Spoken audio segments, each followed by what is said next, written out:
Mademoiselle Moreau, je ne vous demande pas votre avis. Mon fils vous veut, vous et personne d'autre. » Camille fixa le téléphone de son petit appartement lyonnais, certaine d'avoir mal entendu. La voix au bout du fil était ferme, presque cassante, avec cet accent parisien qui trahissait l'habitude de donner des ordres sans réplique possible. « Monsieur Dubois, je... » Elle s'interrompit, cherchant ses mots. « Je crains qu'il y ait une méprise. Je n'ai même pas postulé pour ce poste. Détrompez-vous.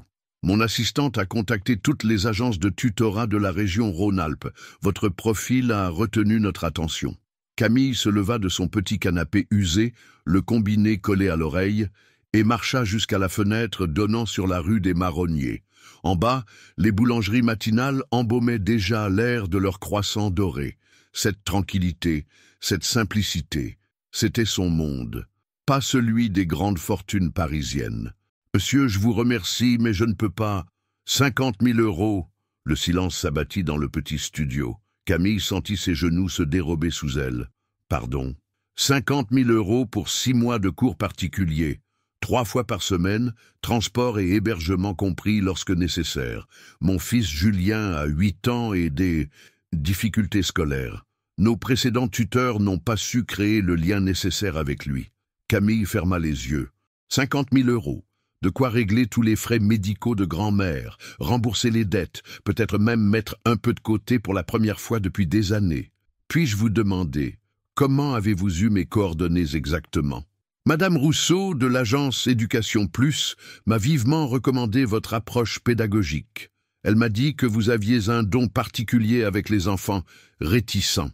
Non, Camille se souvenait de Sarah Rousseau, cette femme énergique qui dirigeait la petite agence de soutien scolaire où elle donnait parfois des cours. Mais de là à recommander une simple tutrice pour le fils d'un magnate des investissements, « Monsieur Dubois, je dois vous prévenir que je n'ai aucune expérience avec... enfin, avec des familles de votre...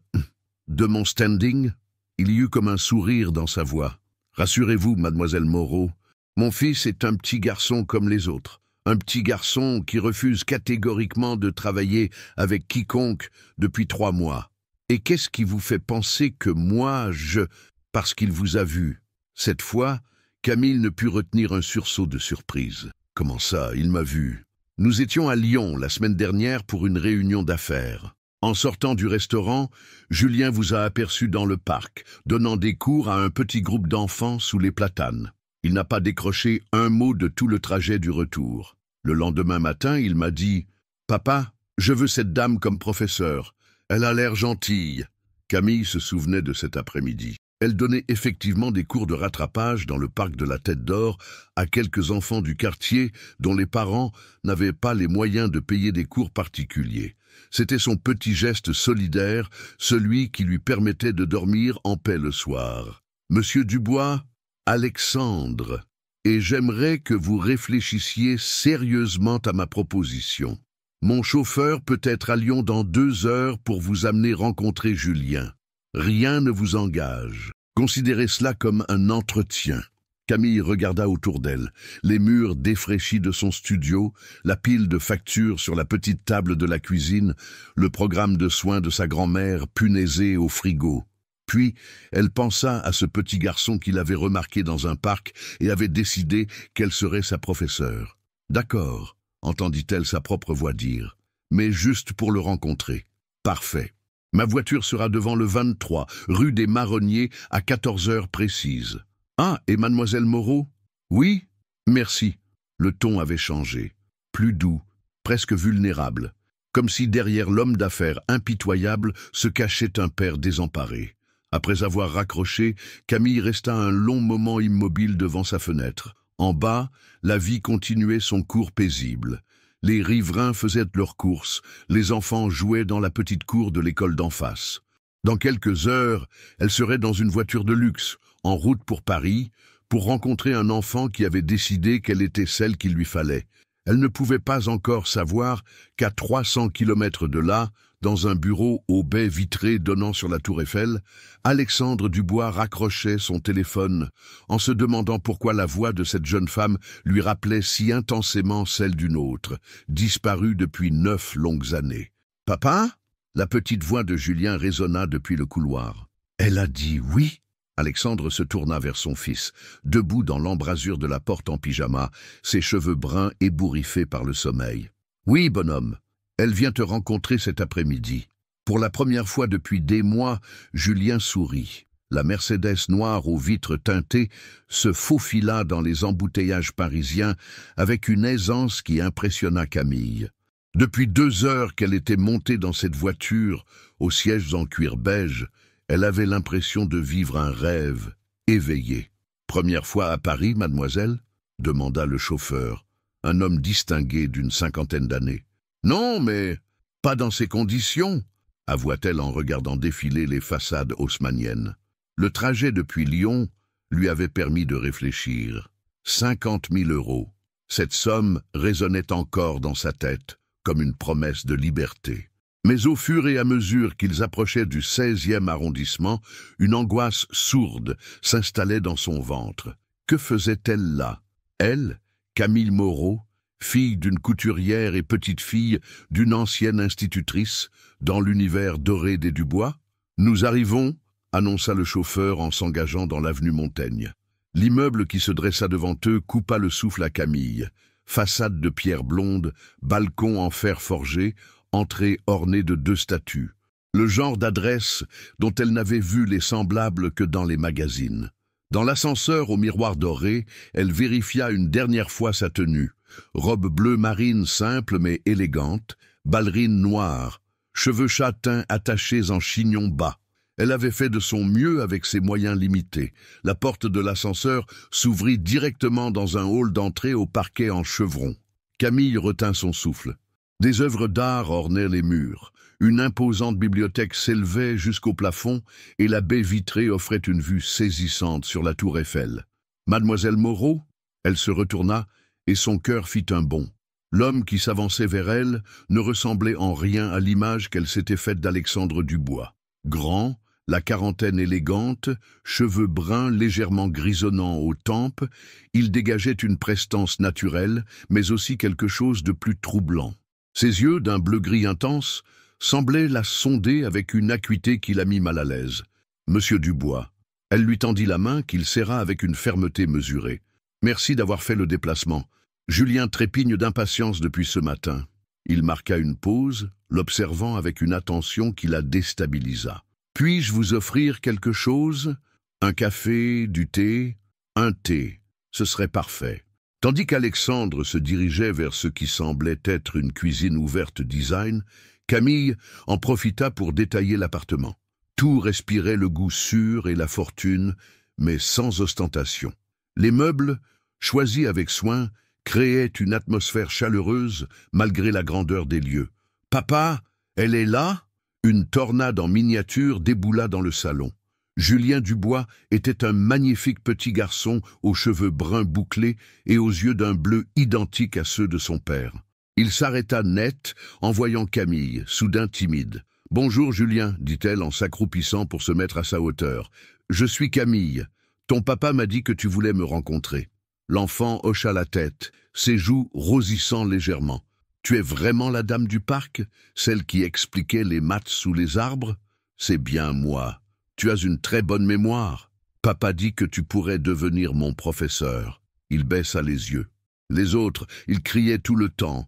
Ils disaient que j'étais pas assez intelligent. Le cœur de Camille se serra. Elle jeta un regard vers Alexandre qui revenait avec un plateau, le visage assombri. « Julien, mon cœur, personne ne doit jamais te dire ça. Tu es très intelligent, j'en suis certaine. Parfois, on a juste besoin d'apprendre différemment. C'est tout. » Les yeux du petit garçon s'illuminèrent. « C'est vrai? Absolument vrai. Dis-moi, qu'est-ce que tu aimes le plus au monde? Les dinosaures, et les fusées aussi, et les bateaux pirates.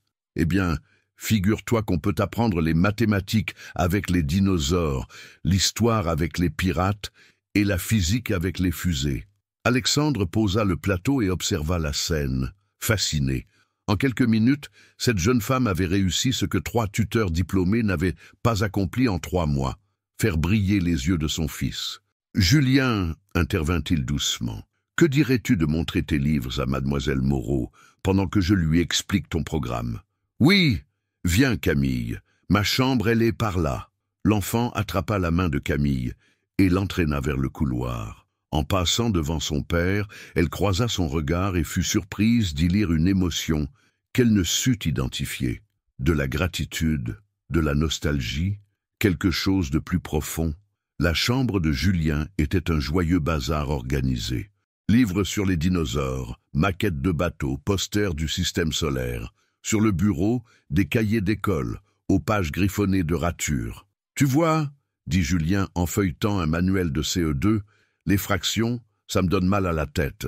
Et Madame Clarisse, elle dit que si je comprends pas, c'est que je fais pas assez d'efforts. » Camille s'assit sur le lit à côté de lui et prit le manuel. « Et si je te disais qu'une fraction, c'est comme partager un trésor de pirate ? » ?»« Comment ça ? » ?»« Regarde !»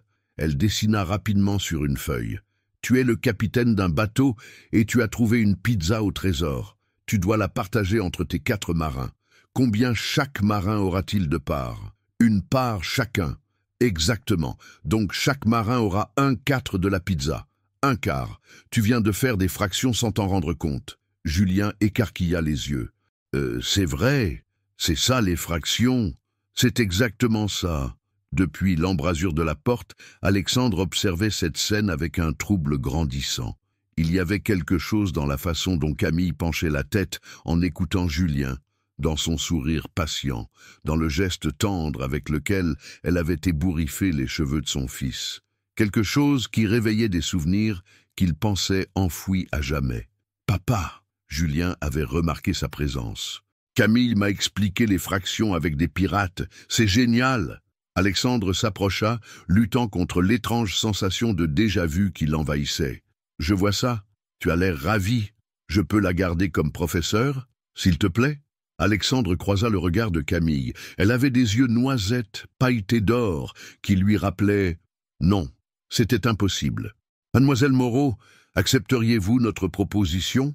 Camille regarda Julien qui la fixait avec espoir, puis Alexandre dont l'expression indéchiffrable la troublait. « J'accepte, » dit-elle simplement. Et à cet instant précis, sans qu'aucun d'eux ne s'en doute, leurs 3 destinées venaient de se nouer pour toujours. 3 semaines s'étaient écoulées depuis que Camille avait accepté le poste, et déjà, l'appartement de l'avenue Montaigne lui semblait moins intimidant. Elle avait pris ses habitudes, arriver à 14 heures précises, saluer Julien qui l'attendait toujours avec impatience, et s'installer dans le petit bureau attenant au salon qu'Alexandre avait aménagé spécialement pour leur cours. « Alors, capitaine Julien, » dit-elle en déployant une grande carte du monde sur le bureau, « aujourd'hui, nous partons à la découverte des océans. » L'enfant battit des mains, ses yeux brillants d'excitation. En 3 semaines, ses résultats scolaires s'étaient considérablement améliorés, mais surtout, il avait retrouvé sa confiance en lui. « On va voir les Caraïbes, là où il y avait les vrais pirates ?»« Exactement. Mais d'abord, peux-tu me dire combien de kilomètres séparent la France des Antilles ?» Julien fronça les sourcils, réfléchissant intensément. 1000 kilomètres. Plus que ça, mon capitaine. Regarde. » Elle traça une ligne sur la carte avec son doigt. 7000 kilomètres environ. À ton avis, combien de temps mettrait un bateau pirate pour faire ce voyage ? Tandis que Julien calculait, mordillant son crayon, Camille sentit une présence dans son dos. Elle se retourna et découvrit Alexandre appuyé contre l'embrasure de la porte, les bras croisés, l'observant avec cette intensité particulière qu'elle lui connaissait maintenant. « Monsieur Dubois ?» dit-elle en se levant légèrement. « Je ne vous avais pas entendu rentrer. » « Et continuez, je vous prie, je ne veux pas interrompre. » Il s'avança dans la pièce, ses pas feutrés sur le parquet ciré. « Je voulais juste voir comment se passait cette leçon de géographie piratesque. » Julien leva la tête, radieux. « Papa, Camille m'apprend que les pirates mettaient 3 mois pour aller aux Antilles, et elle m'a dit qu'on ferait du calcul avec les trésors demain. C'est formidable, bonhomme. » Alexandre ébouriffa tendrement les cheveux de son fils, mais son regard ne quittait pas Camille. « Mademoiselle Moreau, pourriez-vous me rejoindre dans le salon quand vous aurez terminé ? J'aimerais faire le point avec vous. » Une fois la leçon finie, et Julien partit goûter à la cuisine avec Marguerite, la gouvernante, Camille rejoignit Alexandre dans le salon. Il se tenait debout devant la baie vitrée, contemplant Paris qui s'étendait à ses pieds. La tour Eiffel se découpait contre le ciel de fin d'après-midi, majestueuse et familière. « Asseyez-vous, je vous prie. » Camille prit place dans l'un des fauteuils en velours beige, mal à l'aise sous le regard pénétrant d'Alexandre, qui s'était finalement retourné. « Les progrès de Julien sont remarquables, » commença-t-il en s'installant en face d'elle. « Son institutrice m'a appelé hier. Elle n'en revient pas de sa transformation. Julien est un petit garçon brillant. Il avait juste besoin qu'on lui fasse confiance et qu'on adapte les méthodes à sa façon de comprendre. Vous avez un don, dit-il simplement. Où avez-vous appris à enseigner ainsi? » Camille sentit ses joues s'empourprer légèrement. « J'ai fait des études de psychologie de l'enfant avant de me spécialiser dans les méthodes pédagogiques alternatives. Et puis, j'aime les enfants. C'est naturel chez moi. Vous en avez ?» La question fusa, plus directe qu'il ne l'aurait voulu. « Des enfants ?» Camille baissa les yeux. « Non, pas encore. » Il y eut un silence, chargé d'une tension que ni l'un ni l'autre ne s'expliquait vraiment. « Et vous, monsieur Dubois, Julien a-t-il, je veux dire, sa mère ?» Camille s'interrompit, réalisant l'indiscrétion de sa question. « Pardonnez-moi, ce ne sont pas mes affaires. »« Non, c'est... » Alexandre passa une main dans ses cheveux, soudain lasse. « Julien n'a plus sa mère. Elle nous a quittés quand il était très petit. Je suis désolé. Elle s'appelait Claire. » Il prononça ce prénom comme une caresse et une blessure à la fois. Elle était merveilleuse avec Julien. Comme vous. Camille releva la tête, surprise par cette comparaison. « Vous lui ressemblez, continua-t-il, et sa voix était devenue plus rauque. Pas physiquement, non, mais dans votre façon d'être avec lui, dans votre patience, dans ce sourire que vous avez quand il réussit quelque chose. Monsieur Dubois. Alexandre. » Il se leva brusquement et retourna vers la fenêtre. « Pardonnez-moi, je ne sais pas pourquoi je vous raconte tout cela. » Camille se leva à son tour, troublée par la vulnérabilité soudaine de cet homme qu'elle avait jusqu'alors perçu comme invincible. Que lui est-il arrivé? À Claire. Le dos d'Alexandre se raidit. « Je ne sais pas. Un matin, elle était là, rayonnante, me préparant mon café comme tous les jours. Le soir, elle était partie, sans explication, sans un mot. Elle a juste laissé une lettre disant qu'elle ne pouvait plus. Et depuis, plus aucune nouvelle, comme si elle s'était volatilisée. » Il se retourna, et Camille fut saisie par la douleur qu'elle lut dans ses yeux. Julien avait 6 mois. Il ne se souvient pas d'elle, officiellement. Mais parfois, je le surprends à regarder sa photo avec une expression, comme s'il la reconnaissait. Vous avez cherché? Partout. J'ai engagé des détectives privés, retourné tous les endroits où nous allions ensemble, contacté tous ses amis. Rien. Claire Moreau avait disparu de la surface de la Terre. Camille se figea. Moreau? Vous avez dit Moreau? Alexandre hocha la tête. C'est votre nom de famille aussi, n'est-ce pas? Quel étrange hasard! Mais Camille ne l'écoutait plus. Le sang avait quitté son visage, et ses mains tremblaient légèrement. Moreau. Claire Moreau. Ce nom résonnait dans sa tête comme un écho lointain, comme un fragment de cauchemar qu'elle avait passé des années à enfouir. « Mademoiselle Moreau, vous vous sentez bien? Vous êtes toute pâle. Excusez-moi, je dois y aller. » Elle se dirigea vers la sortie d'un pas mal assuré, ignorant les appels d'Alexandre derrière elle. Dans l'entrée, elle croisa Julien qui accourait, un dessin à la main. « Camille, regarde, j'ai fait un bateau pirate pour toi !»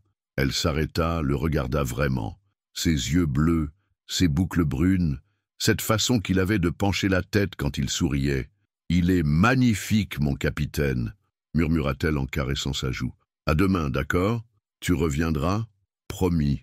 Mais en descendant l'escalier, Camille savait qu'elle venait de mentir à cet enfant pour la première fois.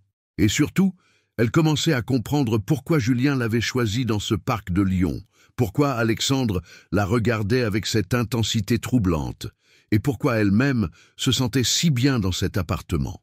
Le nom de Claire Moreau dansait dans sa tête comme une clé qui ouvrirait bientôt une porte qu'elle avait cru verrouiller à jamais. Cette nuit-là, Camille ne dormit pas.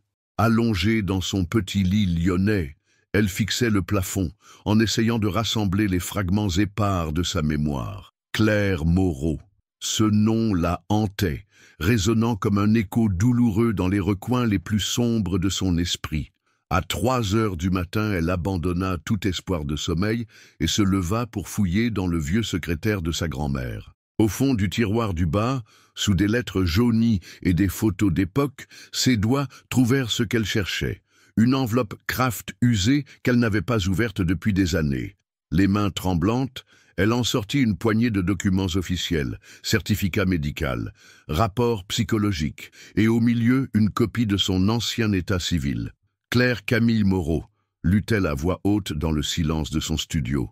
C'était bien ça, son prénom complet, qu'elle avait abandonné après l'accident, après cette période noire de sa vie qu'elle avait enfouie si profondément qu'elle avait fini par croire qu'elle appartenait à quelqu'un d'autre. Elle s'assit lourdement sur son canapé, les documents éparpillés autour d'elle, les souvenirs affluaient maintenant, malgré elle, la clinique, les longues semaines de convalescence, l'amnésie partielle qui avait effacé des pans entiers de sa vie d'avant, et surtout cette certitude terrible qu'elle avait fait du mal à quelqu'un qu'elle aimait. Son téléphone vibra sur la table basse. Un message d'Alexandre. « Mademoiselle Moreau, j'espère que vous allez bien. Julien n'arrête pas de demander après vous. Il s'inquiète. Moi aussi. Pouvons-nous parler ?» Camille fixa l'écran, le cœur battant. Que pouvait-elle lui dire? Comment avouer qu'elle était peut-être cette Claire, qu'il avait aimée et perdue? Comment expliquer qu'elle ne se souvenait de rien? Elle tapa plusieurs réponses, les effaça, recommença. Finalement, elle écrivit simplement « Je serai là demain comme convenu, bonne nuit ». Mais au matin, quand le réveil sonna, Camille sut qu'elle ne pourrait pas retourner chez les Dubois sans avoir des réponses. Elle appela donc sa grand-mère, qui vivait maintenant dans une maison de retraite à quelques kilomètres de Lyon. « Grand-mère, c'est Camille. Il faut que je te voie. C'est urgent. » Marguerite Moreau, 82 ans et l'esprit encore vif, accueillit sa petite fille dans sa chambre douillette de la résidence. Dès qu'elle vit son visage, elle comprit. « Tu as retrouvé quelque chose de ton passé », dit-elle simplement. Camille s'assit sur le petit fauteuil près du lit et prit les mains ridées de sa grand-mère dans les siennes. « Grand-mère, il faut que tu me dises la vérité, sur l'accident, sur ce qui s'est passé avant. » La vieille dame soupira longuement. « J'espérais que ce jour n'arriverait jamais. Tu étais si fragile quand tu es revenu. » « Revenu d'où? De Paris? » ?»« Oui. Tu y avais vécu 2 ans. Tu étais différente, amoureuse, épanouie. Tu nous appelais souvent pour nous parler de cet homme merveilleux que tu avais rencontré, Alexandre. » Le prénom claqua dans l'air comme une gifle. Tu en étais folle. Et puis un jour, tu nous as annoncé que tu étais enceinte. Tu rayonnais, ma chérie. Tu disais que c'était le plus beau jour de ta vie. Camille sentit ses jambes se dérober sous elle. Enceinte? 6 mois plus tard, tu accouchais d'un magnifique petit garçon. Tu l'avais appelé Julien. Tu disais que c'était le prénom que son père et toi aviez choisi ensemble. La pièce se mit à tourner autour de Camille. Non, non, ce n'est pas possible. Si, ma chérie, Julien est ton fils. Les mots de sa grand-mère semblaient venir de très loin, déformés par le bourdonnement qui envahissait ses oreilles. Mais comment? Pourquoi je ne m'en souviens pas? L'accident, murmura Marguerite en lui prenant la main. Et 3 mois après la naissance de Julien, tu as eu un grave accident de voiture en rentrant de Paris. Traumatisme crânien sévère. Tu es resté dans le coma pendant 2 semaines. Quand tu t'es réveillé, tu ne te souvenais plus de rien des 2 dernières années. Ni d'Alexandre, ni de Julien, ni de ta vie à Paris. Mais pourquoi ne m'as-tu jamais rien dit? Les médecins nous avaient prévenus. Ils disaient que forcer tes souvenirs pourrait être dangereux, que ton cerveau se protégeait d'un traumatisme trop important. Et puis, la voix de Marguerite se brisa. Tu souffrais tellement, ma chérie. Tu pleurais sans savoir pourquoi. Tu répétais sans cesse que tu avais fait quelque chose de terrible, que tu avais abandonné quelqu'un qui avait besoin de toi. Nous avons pensé qu'il valait mieux te laisser recommencer à zéro. Camille était maintenant effondrée contre sa grand-mère, des sanglots silencieux secouant ses épaules. « Mon bébé, j'ai abandonné mon bébé. »« Non, ma chérie, tu n'as rien abandonné du tout.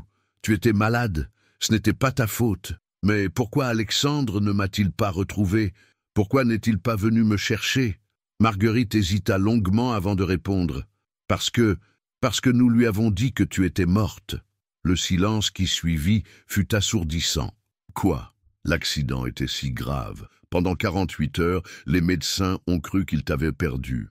Ton père a paniqué. Il a appelé Alexandre pour lui annoncer ta mort. Et quand tu t'es réveillé sans mémoire, nous avons pensé que c'était un signe, que vous deviez tous les deux refaire votre vie.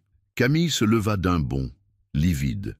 Vous lui avez fait croire que j'étais morte. Pendant 9 ans, nous pensions bien faire. Et Julien, il croit que sa mère l'a abandonné. Il grandit en pensant qu'elle ne l'aimait pas. Elle attrapa son sac, les jambes flageolantes. Il faut que j'y aille, il faut que je lui dise. Camille, attends, tu dois réfléchir. Comment vas-tu lui expliquer? Et Julien, il ne te reconnaîtra pas comme sa mère. Mais Camille était déjà partie, laissant sa grand-mère seule avec le poids de son terrible secret. Dans sa voiture, fonçant vers Paris sur l'autoroute, elle ne pensait qu'à une chose. Elle était Claire. Elle était la mère de Julien. Et Alexandre avait passé 9 années à pleurer une femme qui était vivante. Comment allait-elle trouver les mots pour réparer tant d'années de souffrance? Il était 16 heures passées quand Camille arriva devant l'immeuble de l'avenue Montaigne. Elle était restée 1 heure dans sa voiture, garée sur le quai de Seine, à rassembler son courage et à chercher les mots justes. Comment annoncer à un homme qu'elle était revenue d'entre les morts? Comment dire à un enfant qu'elle était la mère qu'il n'avait jamais connue? Dans l'ascenseur, son reflet dans le miroir lui renvoya l'image d'une femme au visage creusé par l'insomnie et l'émotion. Ses mains tremblaient légèrement quand elle sonna à la porte. Ce fut Alexandre qui ouvrit. Dès qu'il la vit, son expression se transforma, passant du soulagement à l'inquiétude. « Camille, vous êtes venue finalement, mais vous n'avez pas l'air. Il faut que nous parlions. » l'interrompit-elle d'une voix qui ne ressemblait pas à la sienne. Tous les deux, avant que je voie Julien. Alexandre fronça les sourcils, alerté par son ton solennel. Bien sûr. Entrez. Julien est dans sa chambre. Il fait ses devoirs. Ils s'installèrent dans le salon, face à face, comme 3 semaines plus tôt lors de leur première rencontre. Mais cette fois, l'atmosphère était chargée d'une tension électrique que tous deux ressentaient. Alexandre. Camille prit une profonde inspiration. Ce que je vais vous dire va vous paraître impossible, fou même, mais je vous demande de m'écouter jusqu'au bout. Il hocha la tête, les mâchoires serrées. Je ne suis pas celle que vous croyez. Enfin, pas exactement. Elle ferma les yeux un instant. Mon vrai nom, mon nom complet, c'est Claire Camille Moreau. Le silence qui suivit fut si absolu qu'on aurait pu entendre voler une mouche. Alexandre la fixait, immobile, comme s'il n'avait pas saisi le sens de ses paroles. Qu'est-ce que vous dites? Je sais que c'est difficile à croire. Moi-même, j'ai du mal à l'accepter. Mais je suis Claire, la Claire que vous avez aimée, la mère de Julien. Alexandre se leva d'un bond, reculant comme si elle venait de le frapper. Non, non, ce n'est pas possible. Claire est morte. J'ai reçu l'appel. Son père, il m'a dit... Mon père a menti. Les mots sortirent comme un couperet. J'ai eu un accident de voiture il y a 9 ans, traumatisme crânien. J'ai perdu la mémoire de mes 2 dernières années.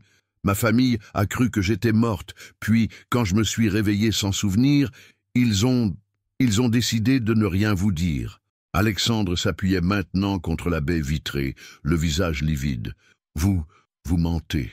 C'est impossible. Pourquoi feriez-vous ça? Camille se leva à son tour et s'approcha lentement, sortant de son sac les documents qu'elle avait apportés. « Regardez, mon ancien état civil, mes papiers médicaux de l'époque, les rapports de l'accident. » Alexandre prit les papiers d'une main tremblante. Ses yeux parcouraient les lignes, s'écarquillant au fur et à mesure qu'il lisait. « Claire Camille Moreau, née le 15 mars 1996. » Sa voix se brisa. « C'est vraiment votre date de naissance? » « Oui. » Et si vous avez conservé des photos de Claire, de moi, d'avant, vous verrez que malgré les années, malgré les changements, Alexandre laissa tomber les papiers et se précipita vers un secrétaire dans un coin du salon. Il en sortit un album photo qu'il feuilleta fiévreusement avant de s'arrêter sur une page. Ses mains tremblaient si fort qu'il faillit faire tomber l'album. « Mon Dieu !» murmura-t-il. Il lui tendit l'album ouvert. Sur la photo, une jeune femme aux cheveux châtains souriait à l'objectif. « tenant dans ses bras un nouveau-né. Malgré la différence d'âge et le style plus juvénile, la ressemblance avec Camille était frappante. « C'est vous » souffla-t-il. « C'est vraiment vous. Mais comment est-ce possible? Comment avez-vous pu… » Je ne me souvenais de rien, Alexandre. Rien du tout. Ni de vous, ni de Julien, ni de notre histoire. J'ai vécu 9 années avec un trou béant dans ma mémoire, en me demandant pourquoi j'avais parfois l'impression d'avoir perdu quelque chose d'essentiel. Alexandre s'effondra dans son fauteuil, la tête dans les mains. 9 ans j'ai pleuré votre mort. 9 ans j'ai élevé Julien en lui montrant votre photo, en lui disant que sa maman était au ciel. Je sais. Et je sais aussi que je ne peux pas effacer ces années. Mais je suis là maintenant, et j'ai besoin de rattraper le temps perdu avec mon fils. Alexandre releva la tête brusquement. Julien, il ne sait rien? Non. Pour lui, je ne suis que Camille, sa tutrice. Mais Alexandre, il m'a choisi. Dans ce parc, sans me connaître, il m'a choisi. Vous ne trouvez pas ça troublant? Comme s'il vous avait reconnu. C'est ce que je pense. Les liens entre une mère et son enfant ne se brisent jamais complètement, même quand la mémoire fait défaut. Un long silence s'installa entre eux. Alexandre contemplait la photo, puis regardait Camille, comme s'il essayait de réconcilier l'image du passé avec la réalité du présent. Vous souvenez-vous de quelque chose? De nous? De ce que nous avions vécu? Camille secoua tristement la tête. Non, rien de précis. Mais depuis que je suis ici, j'ai parfois des sensations, des émotions que je ne m'explique pas.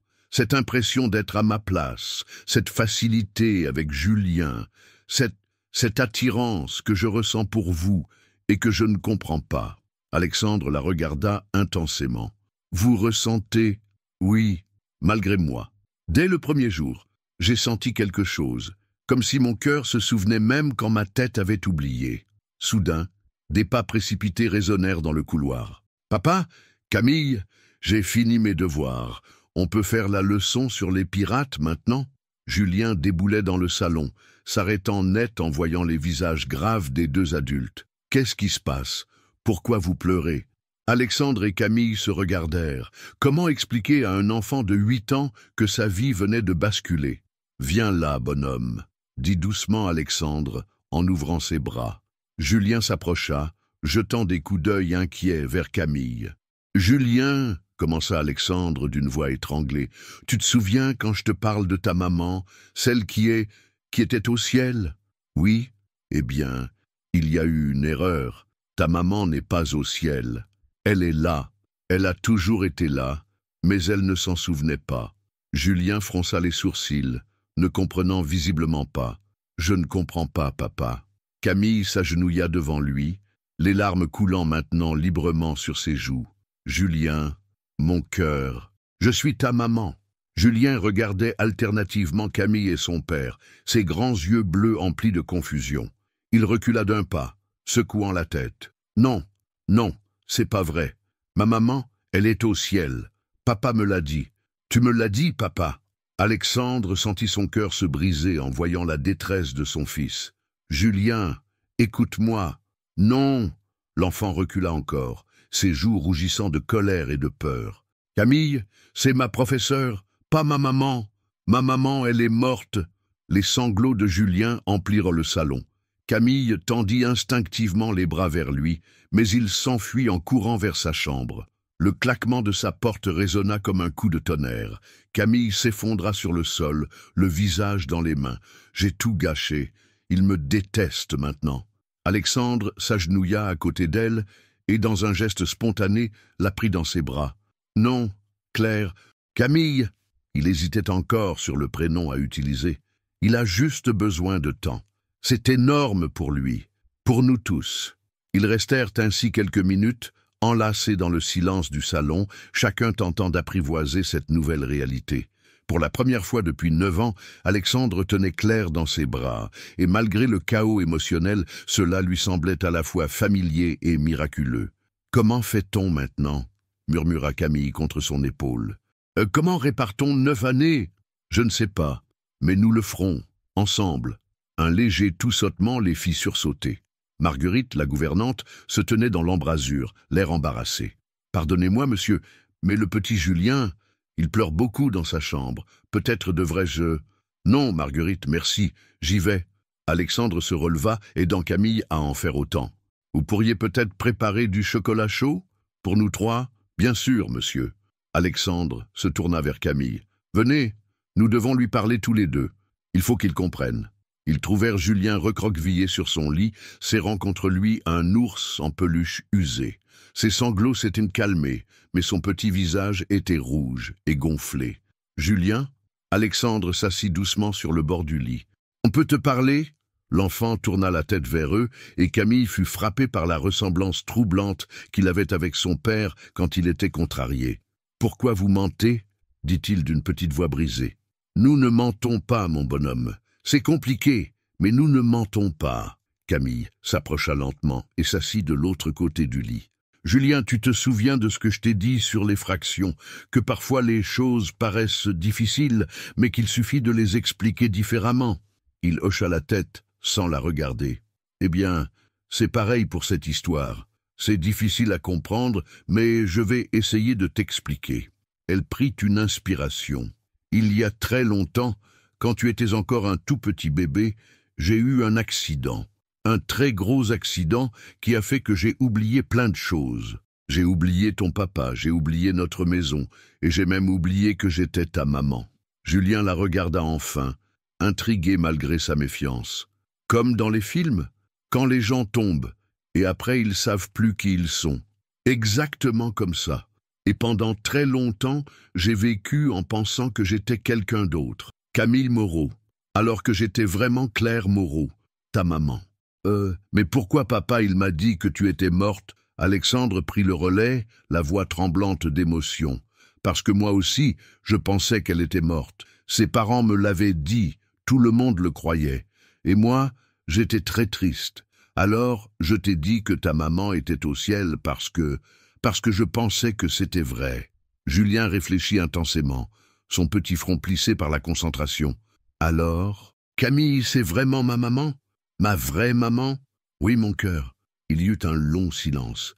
Puis, soudain, Julien se redressa et scruta le visage de Camille avec une attention déconcertante. « Tu sais quoi ?» dit-il finalement. « Je crois que je le savais. »« Comment ça ?»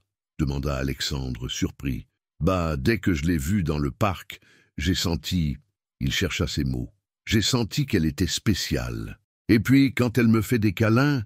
ça me rappelle des rêves que je fais parfois, des rêves où quelqu'un me chante des chansons et ça sent bon les fleurs. » Camille sentit les larmes lui monter aux yeux.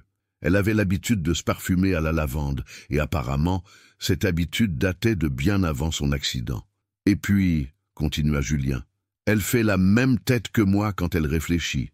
Grand-mère Marguerite me l'a dit. Elle a dit « Tiens, elle fronce les sourcils comme toi, cette demoiselle. » Alexandre et Camille échangèrent un regard ému. Cet enfant extraordinaire avait-il vraiment perçu intuitivement ce que les adultes avaient mis des semaines à comprendre ? « Alors, » dit Julien en se redressant complètement, « ça veut dire que maintenant j'ai une vraie famille, avec un papa et une maman. »« Oui, mon capitaine, » répondit Camille en le prenant dans ses bras. « Tu as une famille complète. » Julien se blottit contre elle, et pour la première fois depuis 9 ans, Camille sentit l'évidence de la maternité l'envahir. Ce petit corps contre le sien, cette confiance absolue, cet amour instinctif qui renaissait, tout lui revenait non pas en images, mais en sensations pures. « Maman ?» dit timidement Julien. « Oui, tu vas rester maintenant? Tu vas plus jamais repartir ?» Camille regarda Alexandre par-dessus la tête de son fils. Dans ses yeux, elle lut la même question, la même espérance mêlée de peur. « Plus jamais, » promit-elle, « plus jamais je ne vous quitterai. » Julien leva la tête vers elle et son sourire illumina toute la pièce. « Alors on peut continuer les cours de pirate, mais maintenant c'est maman qui m'apprend. »« Bien sûr, mon trésor, mais d'abord, » elle regarda Alexandre, « d'abord, il faut que maman et papa parlent de beaucoup de choses. »« Vous allez vous disputer ?» s'inquiéta Julien. « Non, » dit Alexandre, en ébouriffant les cheveux de son fils. « Nous allons juste réapprendre à nous connaître. » Et tandis que Julien redescendait au salon pour boire son chocolat chaud, Alexandre et Camille restèrent face à face dans la chambre d'enfant, réalisant que le plus difficile ne faisait que commencer. Comment deux inconnus qui s'étaient aimés passionnément pouvaient-ils retrouver le chemin l'un vers l'autre? Comment reconstruire une famille sur les ruines du passé? Mais en voyant la joie pure dans les yeux de Julien, ils surent que, quoi qu'il arrive, ils trouveraient le moyen d'y arriver. Les jours suivants s'écoulèrent dans une étrange douceur, faite d'apprivoisement mutuel. Camille avait temporairement emménagé dans la chambre d'amis de l'appartement, le temps que tous trois trouvent leur nouveau repère.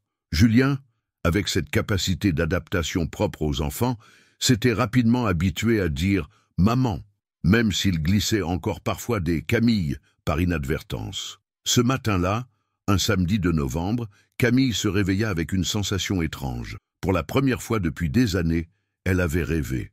Pas de ces cauchemars flous qui la hantaient habituellement, mais d'images nettes, colorées. Elle était dans une cuisine baignée de soleil, préparant le petit déjeuner pour Alexandre et un bébé dans une chaise haute. Le rêve était si vivace qu'elle pouvait encore sentir l'odeur du café et entendre le rire d'Alexandre. « Maman ?» La voix de Julien résonna depuis le couloir. « Tu es réveillée ? Papa fait des crêpes. » Camille sourit. Depuis une semaine, ses réveils en famille étaient devenus son moment préféré de la journée. « J'arrive, mon cœur !» Elle enfila une robe de chambre et rejoignit la cuisine où Alexandre, en jean et pull en cachemire, s'activait devant les fourneaux. Julien, encore en pyjama, était perché sur un tabouret et l'aidait à retourner les crêpes. « Regarde, maman, j'ai fait celle-là tout seul. Elle est magnifique, mon capitaine. » Alexandre leva les yeux vers elle, et comme chaque matin, ce regard la troubla. Il y avait dans ses yeux une tendresse mêlée de nostalgie, comme s'il cherchait en elle des traces de la Claire d'autrefois. « Bien dormi ?» demanda-t-il en lui tendant une tasse de café. « Oui, j'ai même rêvé. » Elle hésita. « De nous, enfin, je crois. » L'expression d'Alexandre s'illumina. « Vraiment? Tu te souviens de quelque chose ?» Des bribes, une cuisine, le petit déjeuner, c'était peut-être ici? Non, dit-il doucement. Nous vivions dans un autre appartement à l'époque, plus petit, dans le 7e. Mais nous y prenions effectivement le petit déjeuner ensemble tous les matins. Tu adorais me préparer du café. Julien, qui les écoutait, intervint soudain. Moi, je me souviens. Ils se tournèrent vers lui, surpris. Comment ça, bonhomme? Bah, pas vraiment me souvenir, mais... Il fronça les sourcils, concentré. Parfois, quand papa fait du café le matin, j'ai l'impression que quelqu'un d'autre devrait être là. Comme s'il manquait quelqu'un. Maintenant, je sais que c'était toi, maman. Camille sentit son cœur se serrer d'émotion. Cet enfant était décidément extraordinaire. Ah, papa, continua Julien, on peut aller au parc aujourd'hui, tous les trois, comme une vraie famille. Alexandre et Camille échangèrent un regard. Depuis une semaine, ils avaient soigneusement évité de sortir ensemble, redoutant les questions, les regards. Paris était petit, et l'histoire d'Alexandre Dubois et de sa compagne disparue avait fait les beaux jours de la presse people à l'époque. « Je ne sais pas si c'est une bonne idée, » murmura Camille. « Les gens vont nous reconnaître, poser des questions. Et alors ?» dit Alexandre d'un ton plus ferme qu'elle ne s'y attendait. « Nous n'avons rien à cacher. Nous sommes une famille. » Il marqua une pause, la regardant intensément. « À moins que tu ne préfères garder ça secret, que tu aies besoin de plus de temps. » Camille réfléchit. Depuis une semaine, il vivait dans une bulle protectrice, mais elle savait qu'il ne pourrait pas éternellement éviter le monde extérieur. « Non, » dit-elle finalement. « Julien a raison.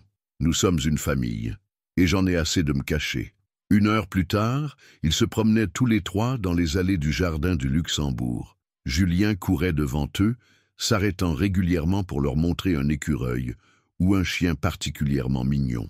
Alexandre et Camille marchaient côte à côte, une distance respectueuse entre eux, mais leurs regards se croisaient souvent. « Tu sais » dit Alexandre en observant Julien qui nourrissait les canards du bassin, « je n'avais jamais réalisé à quel point il te ressemblait. Pas physiquement, mais dans ses gestes, ses expressions. Maintenant que je sais, c'est évident. Moi, c'est l'inverse. Plus je le regarde, plus je vous retrouve en lui.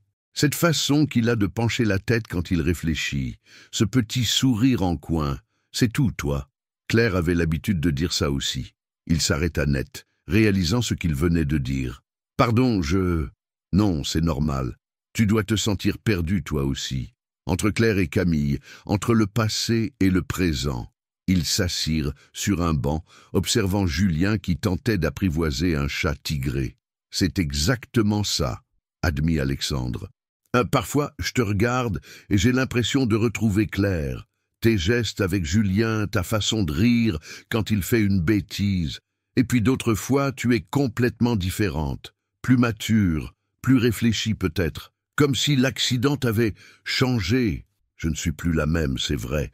Comment aurais-je pu ne pas changer?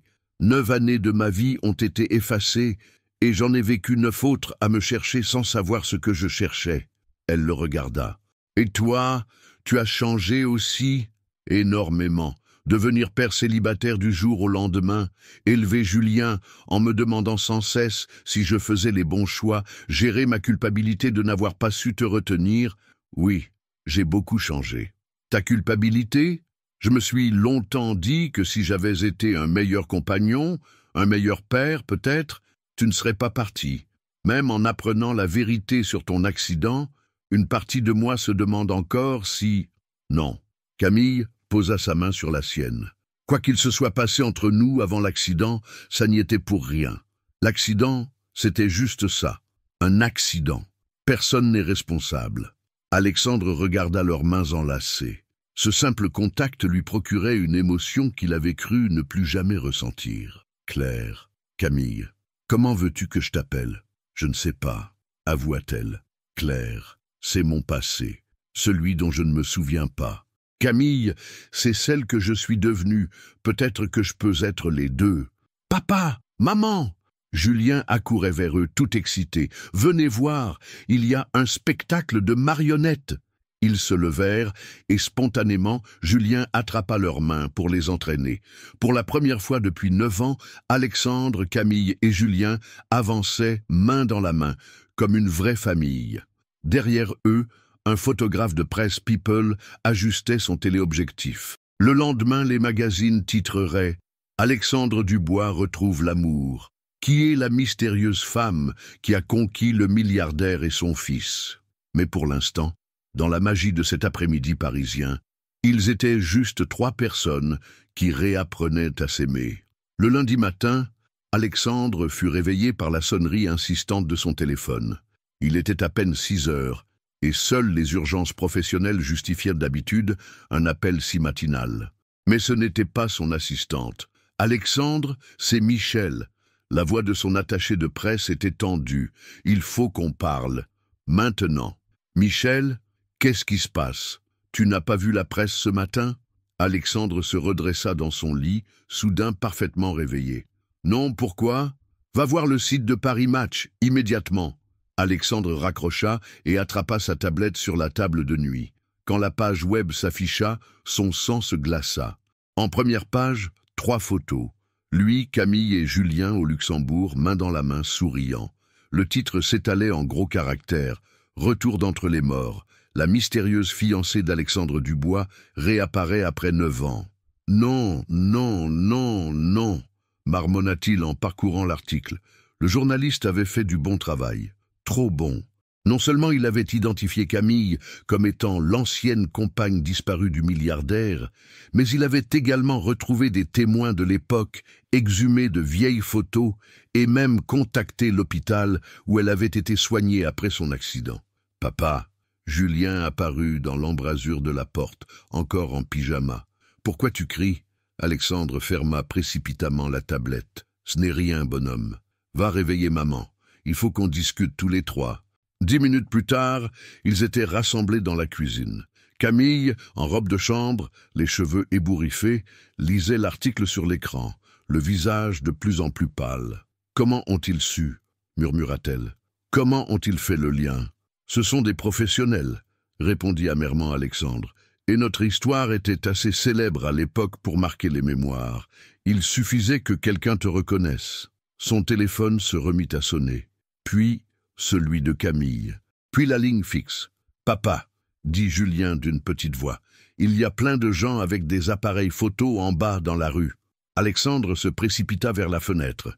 Effectivement, une dizaine de paparazzi s'étaient déjà rassemblés devant l'immeuble. « Il faut qu'on sorte d'ici, dit-il.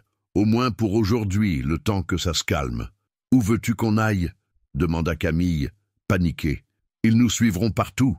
J'ai une idée. » 1 heure plus tard, ils roulaient vers l'autoroute dans la BMW d'Alexandre, ayant réussi à échapper aux photographes en passant par le parking souterrain.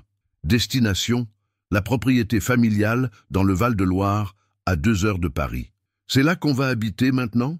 demanda Julien depuis la banquette arrière. « Non, mon cœur, » répondit Camille en se retournant vers lui. « C'est juste pour quelques jours, le temps que papa et moi on réfléchisse à tout ça. Mais pourquoi les gens avec les appareils photo ils veulent nous voir? On a fait quelque chose de mal ?» Alexandre et Camille échangèrent un regard. Comment expliquer à un enfant de 8 ans les rouages impitoyables de la presse People? « Non, bonhomme, » dit Alexandre. « Mais parfois, quand les grandes personnes se retrouvent après avoir été séparées longtemps, ça intéresse les gens. Et certains de ces gens écrivent dans les journaux. Comme une histoire d'amour? Un peu comme ça, oui. Cool. On va être célèbre. » Malgré la situation, Camille ne put s'empêcher de sourire devant l'enthousiasme de son fils. Le château de Valmont apparut au bout de l'allée bordée de platanes centenaires. C'était une élégante demeure du XVIIIe siècle, avec ses pierres blondes et ses toits d'ardoise, entourés d'un parc à l'anglaise. Camille retint son souffle devant tant de beauté. « C'est ici que tu as grandi ?» demanda-t-elle à Alexandre. « En partie. Ma famille possède cette propriété depuis 4 générations. Mes parents y viennent encore régulièrement, mais ils sont en voyage actuellement. Nous serons tranquilles. » « Tu y amenais Claire ?» La question lui échappa, et elle regretta immédiatement de l'avoir posée. Alexandre se gara devant le perron et coupa le moteur avant de répondre. « Une fois, un week-end, juste avant la naissance de Julien, tu avais adoré l'endroit. Tu disais que c'était l'endroit parfait pour élever un enfant. » Camille descendit de voiture, troublée. En regardant le château, elle avait effectivement ressenti quelque chose de familier, une sensation de bien-être inexpliquée. « Maman, papa, venez voir, il y a des cygnes !» Julien avait découvert l'étang qui bordait la propriété. Il sautillait d'excitation devant les majestueux oiseaux blancs qui glissaient silencieusement sur l'eau. « Non, ils sont beaux, hein ?» dit Alexandre en s'approchant. « Il y en a toujours eu ici. Quand j'étais petit, ma grand-mère me racontait qu'ils étaient magiques, qu'ils exauçaient les vœux des enfants sages. »« C'est vrai ?» demanda Julien, les yeux écarquillés. « Qui sait ?» Alexandre ébouriffa les cheveux de son fils. « Tu peux toujours essayer. » Tandis que Julien s'installait au bord de l'étang pour négocier avec les cygnes, Alexandre et Camille entrèrent dans le château. L'intérieur était à la hauteur de l'extérieur, mobilier d'époque, tapisseries anciennes, mais avec tout le confort moderne discrètement intégré. « Alexandre, » dit Camille en explorant le salon aux hautes fenêtres, « tu te rends compte de ce qui nous arrive? Ce matin encore, nous étions une famille qui essayait de se reconstruire tranquillement. Et maintenant, nous sommes en fuite devant les médias. » Il soupira. « Je suis désolé. J'aurais dû prévoir que ça arriverait. »« Comment aurais-tu pu ?» Elle se tourna vers lui. « La vraie question, c'est qu'est-ce qu'on fait maintenant? On ne peut pas se cacher ici éternellement. »« Je sais. Michel, mon attaché de presse, pense qu'il faut qu'on donne une interview. Contrôler le message avant que les journalistes n'inventent n'importe quoi. »« Une interview ?» Camille pâlit. « Devant des caméras? Pour raconter notre histoire? Pas forcément devant des caméras. Ça peut être écrit. Avec un journaliste de confiance. Alexandre, je ne sais pas si je suis prête. Et puis, qu'est-ce qu'on va dire? Que j'ai perdu la mémoire? Que ma famille vous a menti pendant 9 ans? On dira la vérité. Notre vérité. » Il s'approcha d'elle. « Camille, nous n'avons rien fait de mal. Nous sommes 2 personnes qui se retrouvent et qui essaient de reconstruire leur famille. C'est beau, ce n'est pas honteux. » Par la fenêtre, il voyait Julien qui parlait avec animation aux cygnes, gesticulant comme s'il leur racontait une histoire. « Regarde-le, » dit doucement Alexandre. « Il est heureux. Pour la première fois depuis que je le connais, il est vraiment, complètement heureux. Nous avons créé ça ensemble. Nous avons le droit de le protéger. » Camille posa sa main sur la sienne. « D'accord, nous donnerons cette interview, mais ensemble. Et Julien reste en dehors de tout ça. Promis. Le téléphone d'Alexandre sonna. « Michel, encore !»« Alexandre, j'ai du nouveau. France Dimanche veut une exclusivité. Il propose de faire ça proprement avec Sophie Delacroix. Tu la connais, elle est correcte. Et ils garantissent qu'aucune photo de Julien ne sera publiée. » Alexandre regarda Camille, qui hocha la tête avec détermination. « D'accord, Michel. Organise ça. Mais ici, au château, pas à Paris. Parfait. Je la contacte. Ça peut se faire demain ? Demain. » En raccrochant, Alexandre réalisa que dans 24 heures, leur histoire serait connue du monde entier. Ils ne savaient pas encore que cette interview allait changer le cours de leur vie de façon totalement inattendue. Sophie Delacroix arriva au château le lendemain en fin de matinée, accompagnée d'un photographe discret.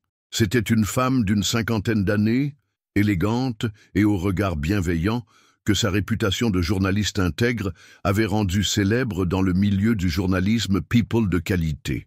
Alexandre et Camille l'accueillirent dans le petit salon aux boiseries dorées, tandis que Julien jouait dans le parc sous la surveillance de Marguerite, venue les rejoindre la veille. « Monsieur Dubois, mademoiselle » ?»« Moreau. » Sophie hésita légèrement sur le nom. « Je vous remercie de m'accorder cette interview.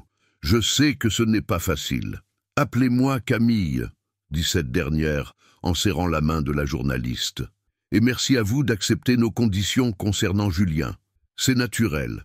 Les enfants doivent être protégés. » Sophie s'installa dans l'un des fauteuils tapissés de soie bleue et sortit son carnet. « Alors, par où commencer ?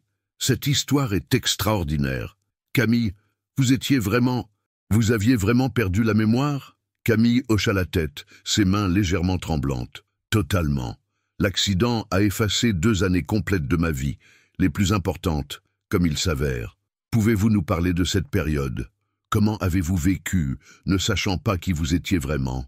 C'était... » Camille chercha ses mots. « Imaginez que vous vous réveillez un matin avec la certitude d'avoir oublié quelque chose de fondamental, mais sans savoir quoi.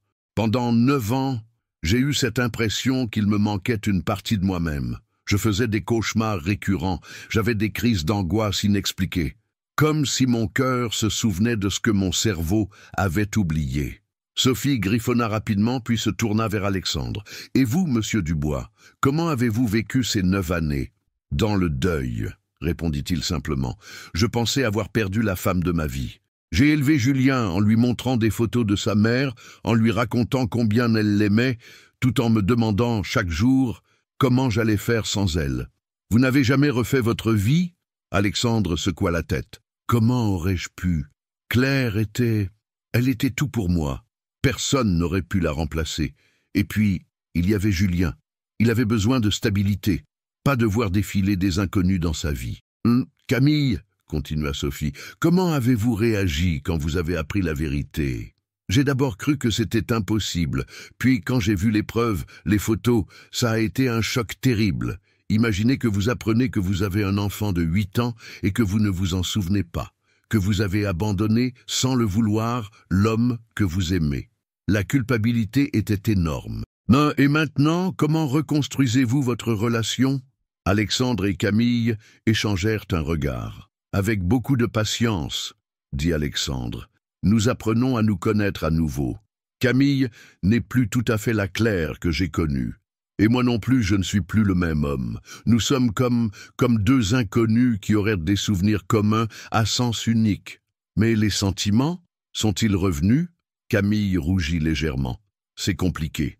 Parfois, quand je regarde Alexandre ou Julien, j'ai des sensations, des émotions que je ne m'explique pas rationnellement, comme si effectivement mon cœur gardait des traces de ce que ma mémoire a perdu. Mais tomber amoureuse à nouveau de quelqu'un que vous êtes censé avoir aimé passionnément, c'est déroutant. Et votre fils, comment a-t-il réagi ? » « Julien a été extraordinaire, » dit Alexandre avec fierté. Il a accepté la nouvelle avec une simplicité déconcertante. Comme si, d'une certaine façon, il avait toujours su.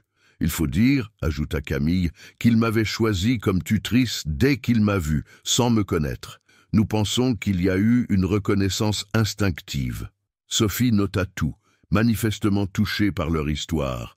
Une dernière question. Certains pourraient dire que c'est trop beau pour être vrai, cette histoire de retrouvailles miraculeuses. Que répondez-vous ? Que la vie est parfois plus incroyable que la fiction, répondit Alexandre, et que nous n'avons rien à prouver à personne. Nous savons ce que nous avons vécu. Nous savons que notre histoire est vraie. Le reste, les commentaires, les suspicions, peu nous importe. Nous voulons juste qu'on nous laisse reconstruire notre famille en paix, ajouta Camille. Julien a déjà assez souffert de grandir sans sa mère. Il mérite d'avoir ses parents à ses côtés, sans être harcelé par les médias. Sophie referma son carnet. Je pense que nous avons suffisamment de matière. L'article paraîtra dans le numéro de la semaine prochaine. Elle se leva. Et si je puis me permettre, vous formez une belle famille. J'espère que tout ira bien pour vous. Après le départ de la journaliste, Alexandre et Camille se retrouvèrent seuls dans le salon. Le soleil de l'après-midi filtrait à travers les hautes fenêtres, baignant la pièce d'une lumière dorée. « Tu penses qu'on a bien fait ?» demanda Camille. « Oui, au moins, maintenant, les gens connaîtront notre version des faits. » Ils s'installèrent côte à côte sur le canapé, observant par la fenêtre Julien qui courait après un papillon dans le parc. « Alexandre, dit doucement Camille, tout à l'heure, quand Sophie a demandé si les sentiments revenaient, « Oui, je n'ai pas tout dit. » Elle se tourna vers lui. « Parce que c'est encore trop confus, trop fragile. Mais je ressens des choses pour toi, des choses nouvelles et en même temps familières. » Alexandre sentit son cœur s'accélérer. « Moi aussi. Dès que je t'ai vu ce premier jour, j'ai ressenti quelque chose. Et maintenant que je sais qui tu es, c'est comme si deux femmes coexistaient en toi.